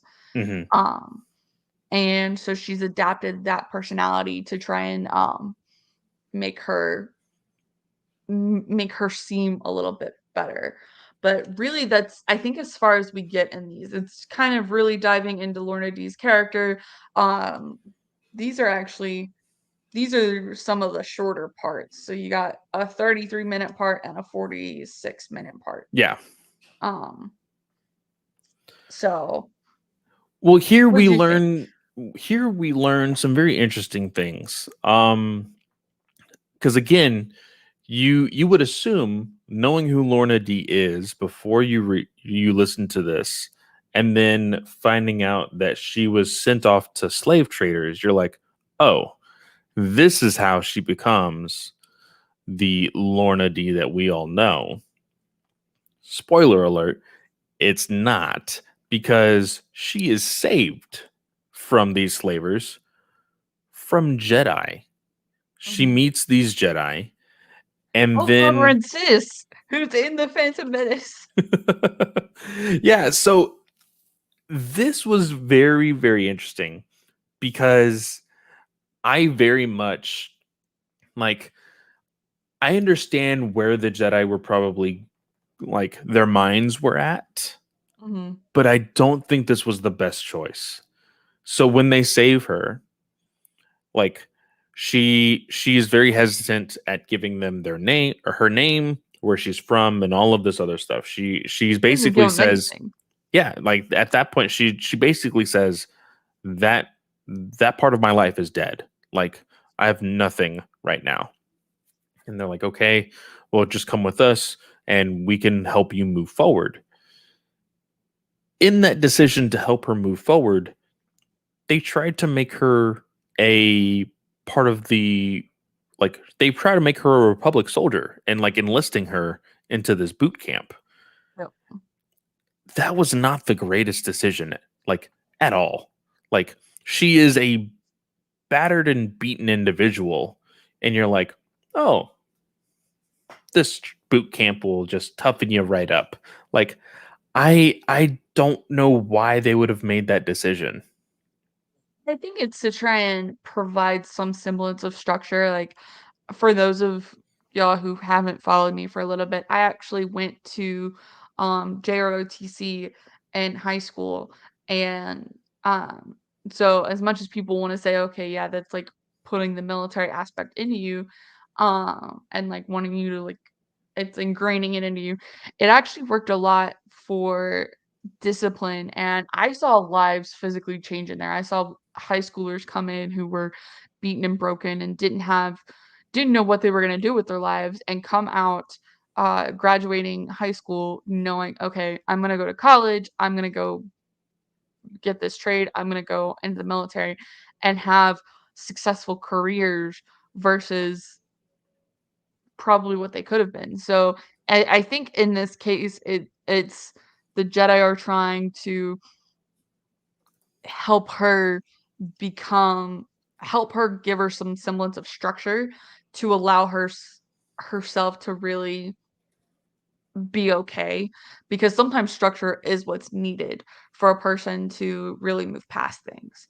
So, that's what I kinda took that as. And it helps Lorna really become a proficient warrior at the same time.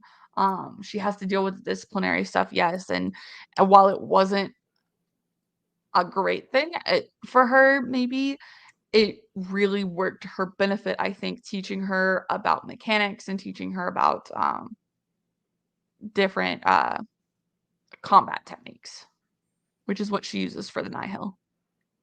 Yeah, and then like we meet the other uh characters that make an appearance in her life on the restitution. Um who was the soldier's name? Um I can't remember, there were so many characters that kind of fell out, and this is my one thing with audio dramas, is I like having the reference book, like the actual hard copy to go, "Okay, this is who that character is," because for me, I can't keep track of characters unless I see the name in front of me. So, I really wish, and I believe they're gonna be publishing a script book, but, okay. like, Jedi Dooku Lost or Dooku Jedi Lost, the script book didn't come out for another 6 months afterwards, and the same thing with Aphra, though Aphra's timeline was a little bit shorter, I think it was about 3 months. So, there should be a script book coming out, I hope, um, Okay, but cuz yeah. I definitely need one. I would love to listen to this while like reading along with it to help me learn to remember these characters a little bit more. It wasn't I think that's the Seston. difference while the regular audiobook is not as well produced necessarily in a sense, Mhm. the audio dramas are spectacularly produced, and I love all the music and sound effects that we get, but the audiobooks continually tell you the name of the person they're interacting Yes. with. Because Yes. an audio drama wants you to depend on those voices that you're hearing. Yeah. And it's just they don't have enough distinctive voices in this, despite how much I love it. And we get Jessica Almacy as Lorna D. She's spectacular. Love her to death. But I just think they needed some more voices or the actors to kind of use different voices for the different characters they're portraying. Like I think Mark Thompson plays 3 different characters. Does fantastic job. Yes. So, Also, just because I mentioned her earlier, she is a part of the restitution. It is Counselor Fry. Um, People who are millennials will definitely recognize this voice as Ash Ketchum of Pokemon. Um, Kathleen McClerney. I immediately recognized her voice as soon as I heard it. I was like, wait a minute. I know her voice. This is that's the girl from Pokemon. And then I looked it up and I was like, holy crap, I was right.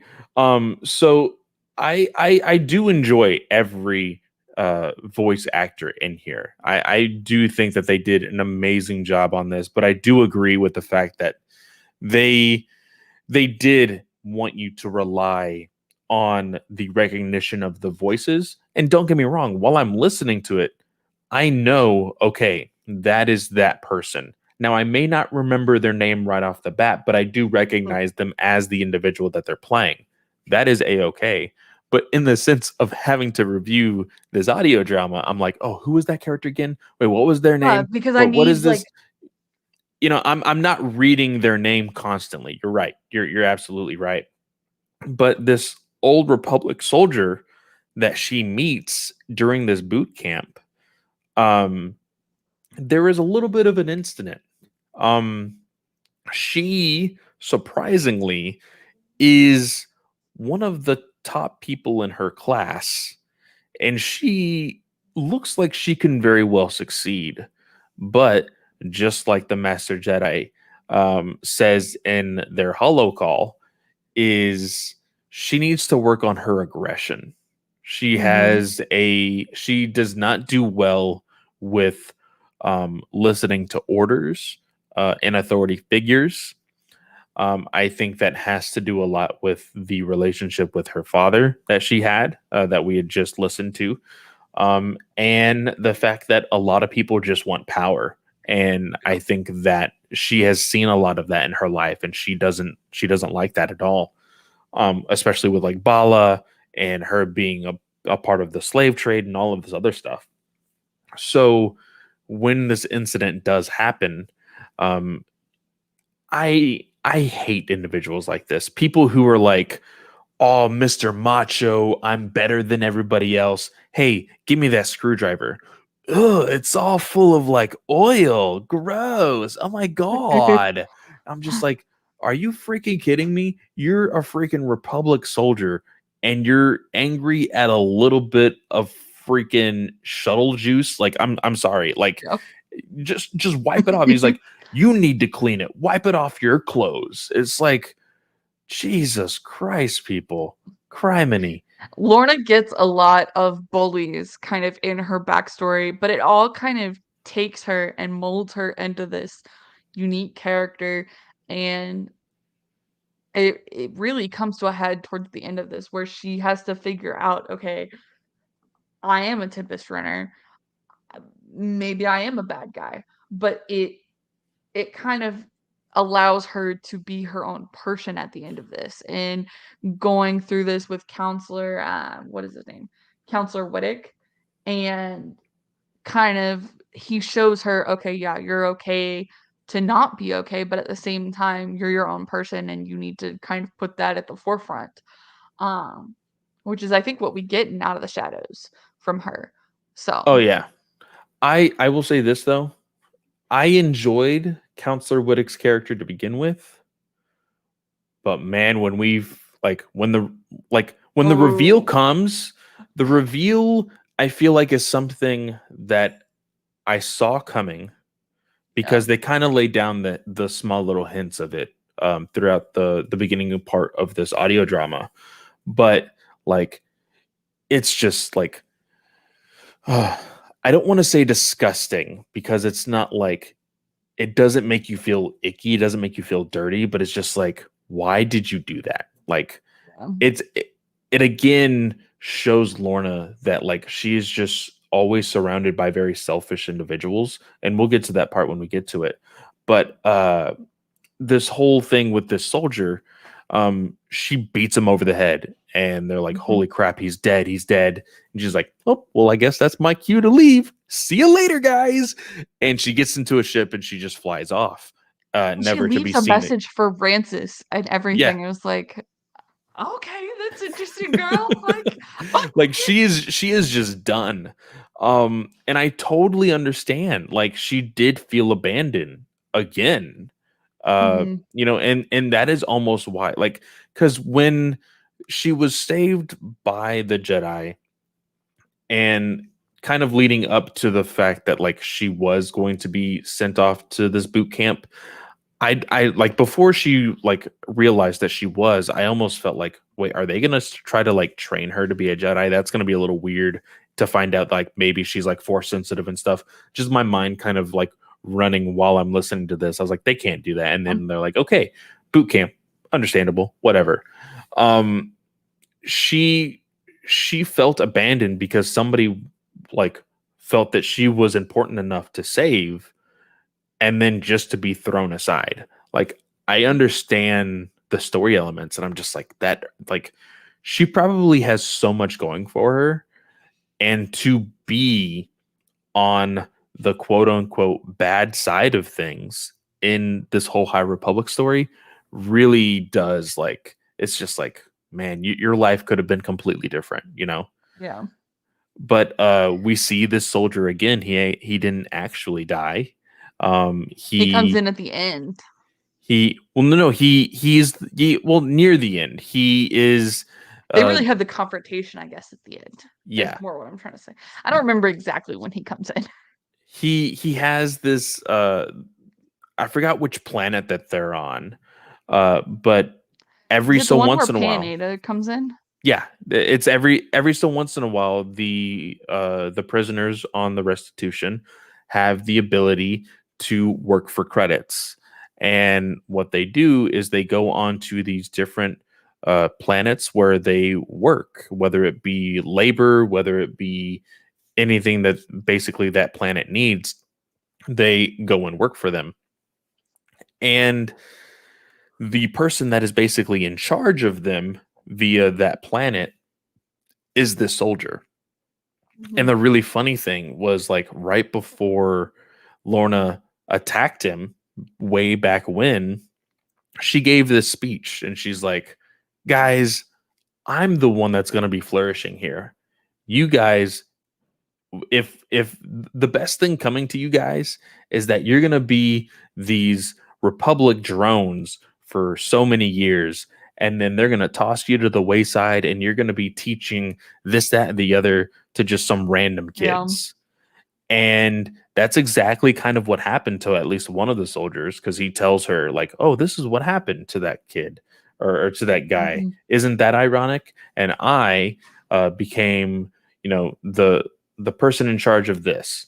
So, like, she immediately recognizes him. He doesn't necessarily recognize her right off the bat, but he does come into confrontation with her when she gets crushed by this heavy machinery that she is working with, very similar to what happened to her on her home planet. This is what I mean by, like, history kind of repeats itself.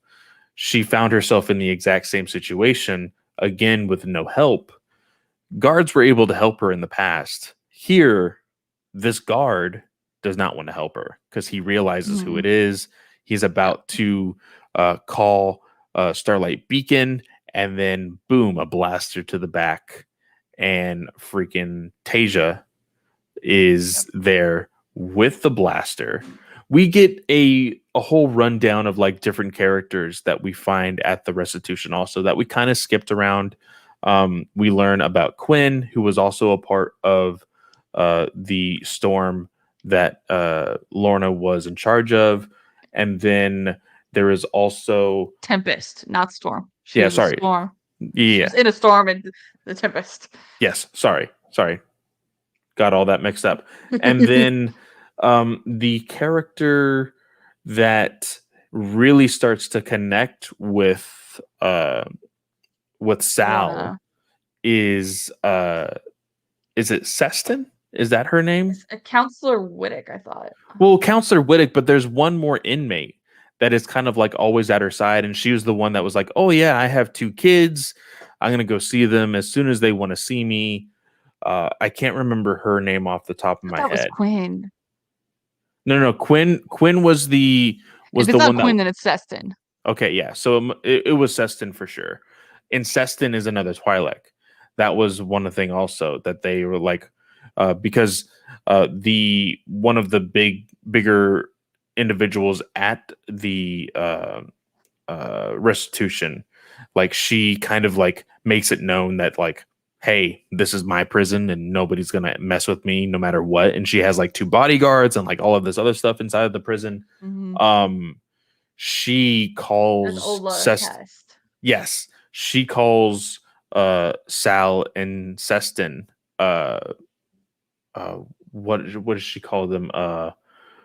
Something worms, wormheads. She calls them Wormheads. wormheads.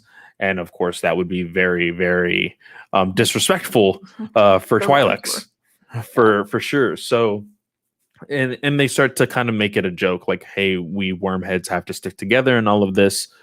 But what was I getting at? Oh, so this guard is, ends up getting shot by Tasia. We find out that Tasia actually got a communications device uh on hand, and she was trying to call Marcion Rowe, but instead Mm-hmm. got in communication with Pan. That's when we see Yeah. Pan, and all of like this is we start to get a different background story Mm-hmm. on how they first met and how Lorna D first started to become a part of the Nihil. Yes. And so we figure out Lorna has kind of made her way through the galaxy as kind of like a bounty hunter almost, as in a sense. And she's already picked up wearing the mask to try and like hide her identity. And I think she actually runs into Bala. Yeah, Um, she's wearing Mandalorian armor. yes. Oh yeah, that's what she's doing. She's wearing She's wearing the Beskar. Yeah. Beskar. And she runs into Bala and Bala needs help doing something. What does he need help doing? He needs help with the Nihil. He's like, hey, there's this like up and coming group. They're really kind of like messing around with us. We need somebody to ward them off and to get them off our backs. And That's right. she's kind of hurting for money, so she's like, might as well do it. Now Bala has no idea who she is because she's wearing Mhm. the Beskar armor. Uh, and that makes it so much sweeter when we finally get to see like her And then actually. he tries to bargain like her down to like 200 Yeah, credits or something, and she's like, no, 300, and she manages to get him just to like agree to 300. But she actually, when she goes to talk to the Nihil, that's where she meets Pan, and she basically is like, okay, yeah, I'll come join you, but I want control over Aoloth. That's the name of the planet, and Bala has to go. And so that's how she becomes part of the Nihil, and it's a very good connection because it allows her to like get rid of something that's been bugging her in her past.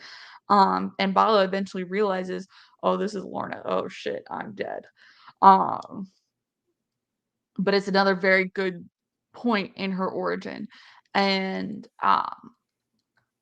so then we kind of get a little bit further on down the road, and she goes to her first Nihil meeting with all the 3 Tempests there. We've got Asgar Rowe, who's Markion Rowe's father, and um, he's basically taking out this Tempest runner.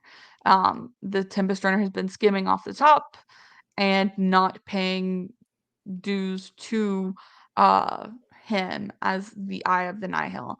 And so along the way, the guy escapes and tries to kill Asgar, and Lorna D saves him. And that's how Lorna D becomes a Tempest runner. And she Yeah. saves Asgar. I was very interested to see that we were actually going to be getting Marcian's father in here, because of the very teased history that we I saw that know. he had with his father. We didn't in the parts that he was in, not Marcian, but his father. I didn't really see there being oh shoot, who was his father's name again? It was Asgar? yeah. So we didn't see much of interaction between him and Marcian as far as like this like hateful relationship that they had. But I was surprised that we got him anyway. There comes a time where like Lorna is in the middle of this situation where it's either her life or his. And she tries to play both sides of the coin, which again, it is character development that I really do enjoy because she has been through all of the stuff that she has been through. Of course, this is the past, so we know that she was tricked by the love of her life. She was a slave trader. She was sent off to this military camp that she didn't want to be a part of. And now being a part of the Nihil and knowing all of the dirty individuals that she is basically working with on a daily basis, like she wants to be able to stay alive, but she also wants to stay in power of whatever she has and or more. So like she goes to Pan and like they talk about like what their plan is to kill him off. And then she's like, the very next scene that you get is she's on a hollow call with Ro, and she's like, "Oh, I was mind blown because he's like, Asgard's like, oh yeah, we're gonna do this, and then because it's Kassav and Pan, mhm. and she's like, yeah, we're gonna send them off, and she's like, well, it's not their Tempest's fault, and he's like, no, but like they all have to go, kind of thing, and she's like, this ain't gonna happen, and basically goes back to the hall. And because in the past, we've gotten Markion trying to take out different Tempest runners because he's like, oh, this one killed my father, or this one killed my father. And he he missed 2 out of 3 because he's like, Cassiv killed my father. Han may have killed my father. And it's Lorna who killed this father. And I'm like, oh, this was a good, like, I like this. And honestly, I was expecting it was Lorna because of just the fact of simple elimination, like, nobody admitted to killing his father when, like, they got sent off. So I was like, okay, nobody's admitted to it. So it's got to be Lorna. And it was Lorna. Um, and it's funny because they go, like, the Tempests are like, oh, yeah, we'll kill off the father. And Markion will come in and go, oh, yeah, like, everything's fine. He'll be manipulative. Uh, he'll be manipulatable, and he's not. He's like, oh yeah, new dawn for the Nihil. We're gonna rock this, and it's That so scene funny. was very, very cool. Just because Marcian goes to Pan and is like, hey, if you ever try to undermine me again, I'll slit your throat. Yeah, because he keeps calling him Markion. He's like, I'm the Eye. I am Yeah. not Markion. Don't And call me and Markion. Pan is just like, wait a minute. What Yes. what just happened? And he is so confused. And everybody's like, I don't think this was part of the plan. I think we may have underestimated him. And they're like, yeah, you think? So like I love this because we have seen Marcion as like this very conniving, very evil, very ominous individual. And in this backstory, we almost see him as like the sheltered, shy individual that doesn't want to do anything. And then as Mhm. soon as his dad is dead, he's like, oh, I guess I have to pick up the reins. It's it's my eye now. Like it's my storm. Like I run everything now. Yeah. And it's great. I love the flip of the switch. I think it's a really cool way to show that like, hey, he probably had this in him all along, and nobody like even thought about like testing him at all. Mhm. So the idea of him being like this is just really, really cool. So, and then, oh, well, I guess before we get to the end, we need to take one final ad break, y'all. Again, be prepared for those volume levels, and we're sorry we don't get to choose who the ads are from. We'll be right back.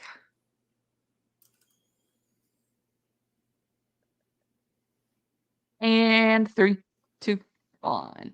And we are back. Thanks for listening, y'all. Appreciate it. You are helping support the podcast and the network as a whole. So going into the end, we get Panada has already been shot on the planet. Lorna D's kind of freaking out and going, "Oh crap, what am I gonna do?" And back on the restitution, Panada attacks because he wants Lorna D's head. Yes. So we got him on that planet like when she is crushed, and like they go on the back and forth about how like she like the whole thing that we just talked about, and then she's able to get the upper hand. She's able to get out of the machinery that was crushing her because Pan threw it off of her, Mhm. and Yep.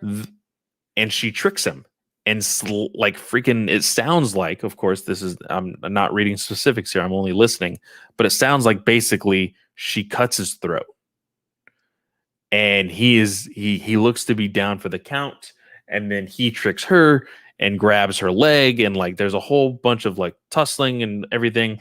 But then Seston comes in, and Lorna is like, or Sal is like, push him into the pit, push him, like get him away from here.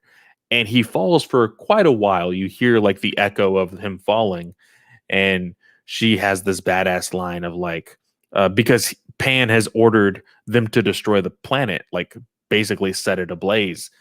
And she's like, cremation, burial, it's all the same to me. You're going to be Yep. dead anyway.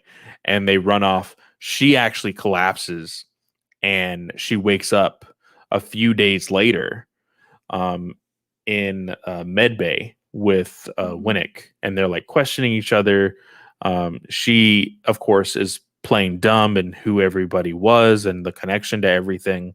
We learn that oh shoot, I just lost her Is it name. Frey? No, no, not Fry. Quinn, Tasia. Seston? Tasia. Uh, Yeah. Tasia is actually in some sort of coma after her interaction with Pan, or I can't remember exactly what happened. I'm sure it was having to do with something with the attack on that planet, but Mhm. she is at a commission.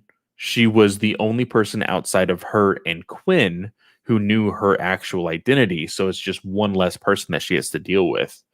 Um, but uh, getting closer to like what we are now looking at the end of this story is uh, we learn that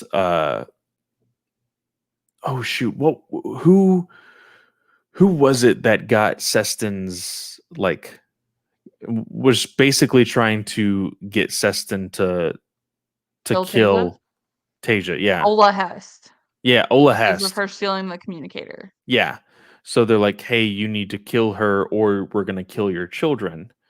And like, Sal is like, no, like, you are too good. You are literally on the brink of getting out of here. You can't do this. I'm going to do it. And she kills Tasia.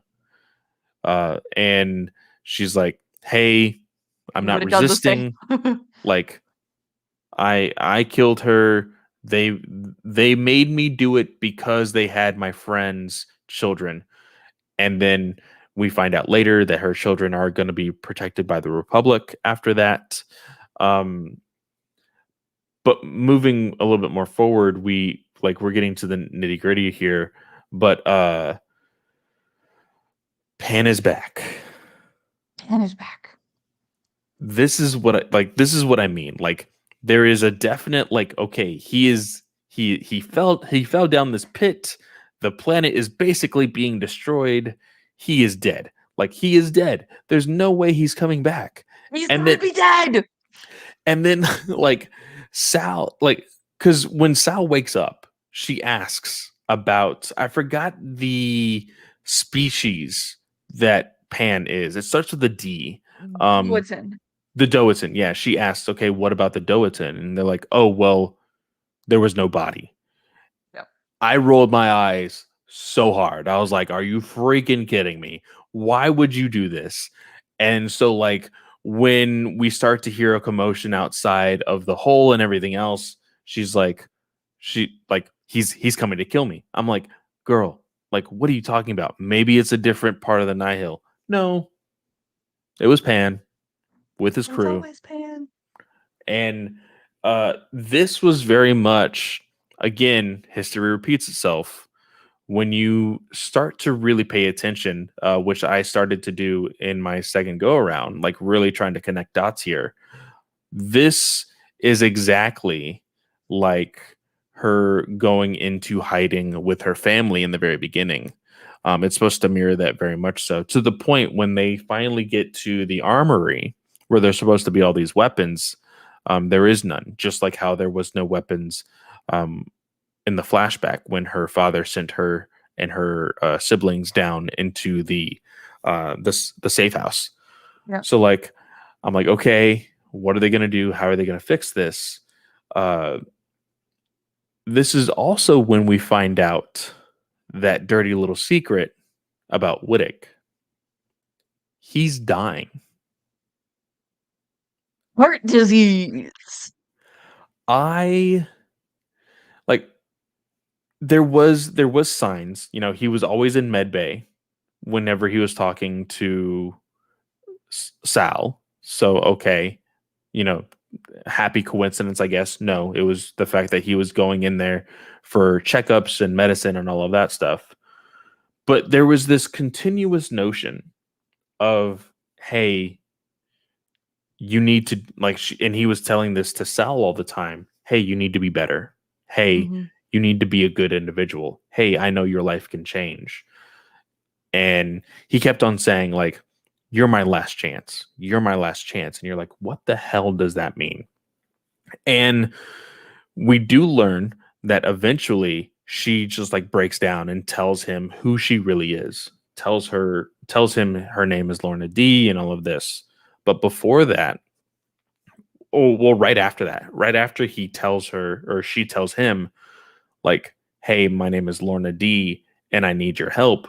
The very next scene that you listen to is like, he's like, hey, are you okay? And like, he seems very concerned. Hey, come into my office and we'll talk. And he talks to her and she's like, what is this about? Like, why did you need to know who I really was? Like, and Mm-hmm. she describes it as like, is this one of those things where like we're going to be ending up in a room together with no cameras and no windows, and I have to return the favor that way? And it just kind of made you feel gross, and you're just like, oh Yeah. no, please no, don't make it be this way. And he says no, it's not like that. And you're like, okay, maybe this person is a genuine person. My God, he is such a selfish asshole. This whole He's, idea, he literally says, "I can." Like, I was hoping you would be my last good deed. I was like, what the fuck?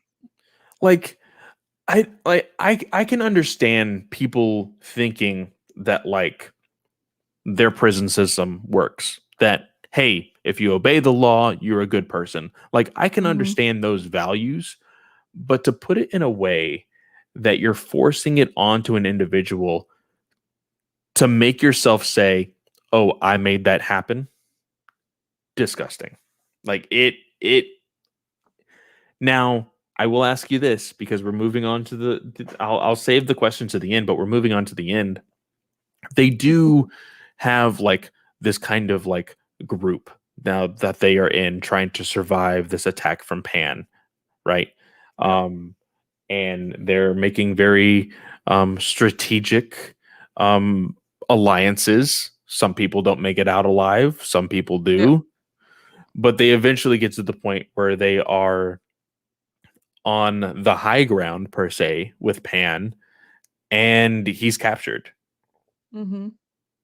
And there seems to be some sort of broadcast that is being sent out, and Sal, Lorna D, wants to take advantage of this, and she records something. You don't see it or you don't hear it, or Yep. you do hear it. She basically tells every single person on the restitution, hey, you have one or two options.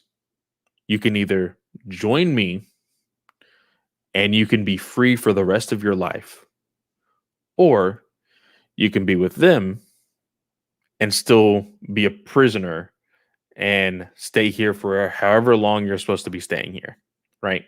Yep. And at this point, she has a blaster in her hand. And it sounds like her only options are to kill Seston or to kill Wittick. That's what it sounds like. The next thing you know, there is a Republic cruiser landing on the Restitution, and Seston comes running in. They attacked. Seems like I'm the only survivor. They Well, killed my no, there's an friend. escape pod. There's an escape pod. That's what it is. She It's she she's in an escape pod and is pulled onto a Republic ship. yes, yes, And basically she tells him the whole story and is like, "Yeah, my friend Sal let me off." yeah. And then at the very end we get Lorna returning to the Nihil full force, and Markion's like, "Oh, I see you're on the restitution." And Lorna D's like, Oh no. "No, no, I'm not." And so then she asks Quinn and is like, "Quinn, what is the name of this ship?" And Quinn goes, "The Lornity." I absolutely love it because like there's a lot of power in a name, and that's Yep. what this whole book is about. Is like the fact that like yeah, she changed her name, but it didn't change anything in the sense of like what kind of trouble she would have been in if she would have been caught as Lorna D. Like she still got into the exact same mess she probably would have, right? And we know that her ship was named the Lorna D in the very beginning that she had to blow up. We find out that like there was all these moments of like how important her name was to other individuals, like her getting rescued by the Jedi. What was your name? When she was being put into the slave trade, you know, Yep. what is your name? And they named her like like a slave number. She was only a number to them. And this whole thing with her having this split personality identity with Sal and Lorna D, and to like confidently be able to be like, no, I am Lorna D, and this is my ship, the Lorna D. The I just felt that Lornity. it was Here we very go. very cool. Now my question is to you: did she kill Winnick? Yes. You think so? I thought that was the deal between she was like, "Well, I got one bullet, one shot left, and one of you gots to go." Yeah. So And so my thing is, I guess for our last thoughts, because that is the end of the book, or the audio drama. Did she learn anything? she did. For me, I think Um, like the whole point of the book was her getting stripped from her own agency as a character. And so, while I don't necessarily agree with some people that like, oh, okay, this was a redemption for her, as I think people take the redemption definition and kind of apply it as a connotation versus a definition. Hmm. And for me, I do think that she found her own truth and is like, okay, I'm not gonna let myself be walked over anymore. I am Lorna D, and I will be in charge of my own life. And that she's going to kind of relegate her terms to the rest of the galaxy and not accept any others. Yeah. I like on my first listen through, I was like, I don't know. Like, because she ran back to the Nihil. And you can argue that's all she knows. That's what she's good at, you know? But what the ending is clearly showing you is she has the upper hand. She has Mhm. all of the strength when it comes to now. I do have to say that Martian technically has the secret weapon that we all saw at the ending of the Rising Storm Yeah. that we still need to know more about. But like she came to Martian to basically say, "Hey, I have a deal for you. Like, Mhm. here's the restitution. It is a very large ship with a lot of crew members that need an identity, that need somewhere to go, which can be the Nihil. Yep. But things need to change. Those Yep. things, I'm assuming, being her power, being where she stands within the Nihil. Uh, And I think so now that Pan's officially gone, you've got two Tempest runners now and Mark Young because Pan had not been replaced at the end of the Rising Storm, nor had he been replaced in Out of the Shadows. yeah, Granted, this one's before Out of the Shadows, but yeah.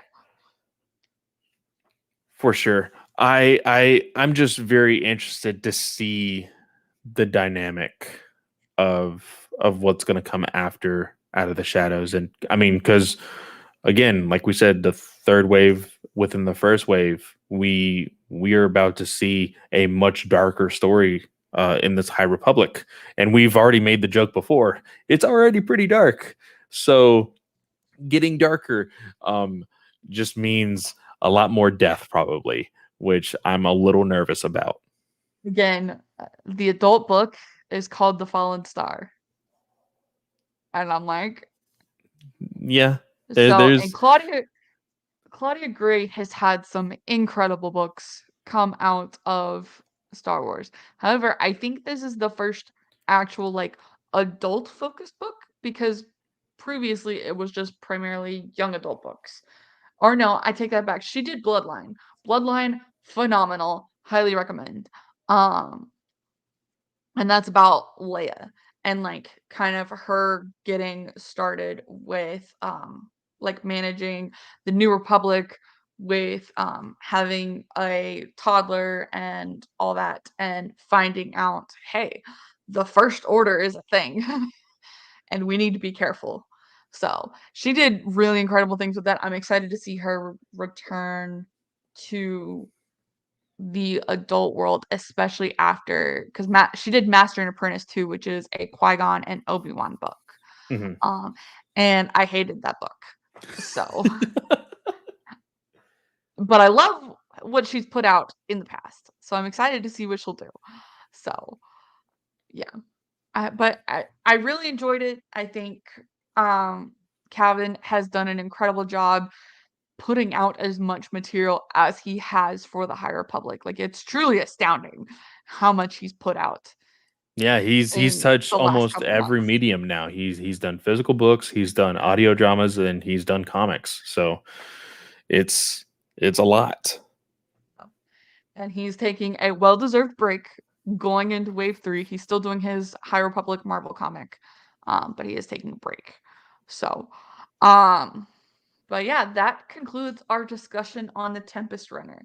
The other Star Wars book that I am reading right now, I am reading Dynasty of Evil. So this is what I've been reading in my limited free time right now. I haven't How gotten very far. I was literally about to ask you how far are you into it.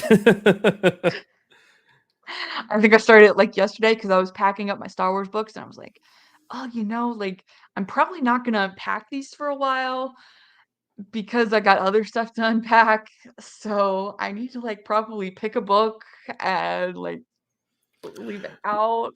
So So eyeballing it, no promises, of course. When do you think we will cover the Dynasty of Evil book? and I know I told you I was gonna do a schedule, but I didn't do a schedule.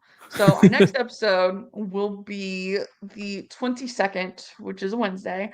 And then we'll follow that up with on the 29th. So probably not the 29th, because I imagine we'll talk about the manga and the trade comics True. the 29th. So maybe the 6th of October. Okay.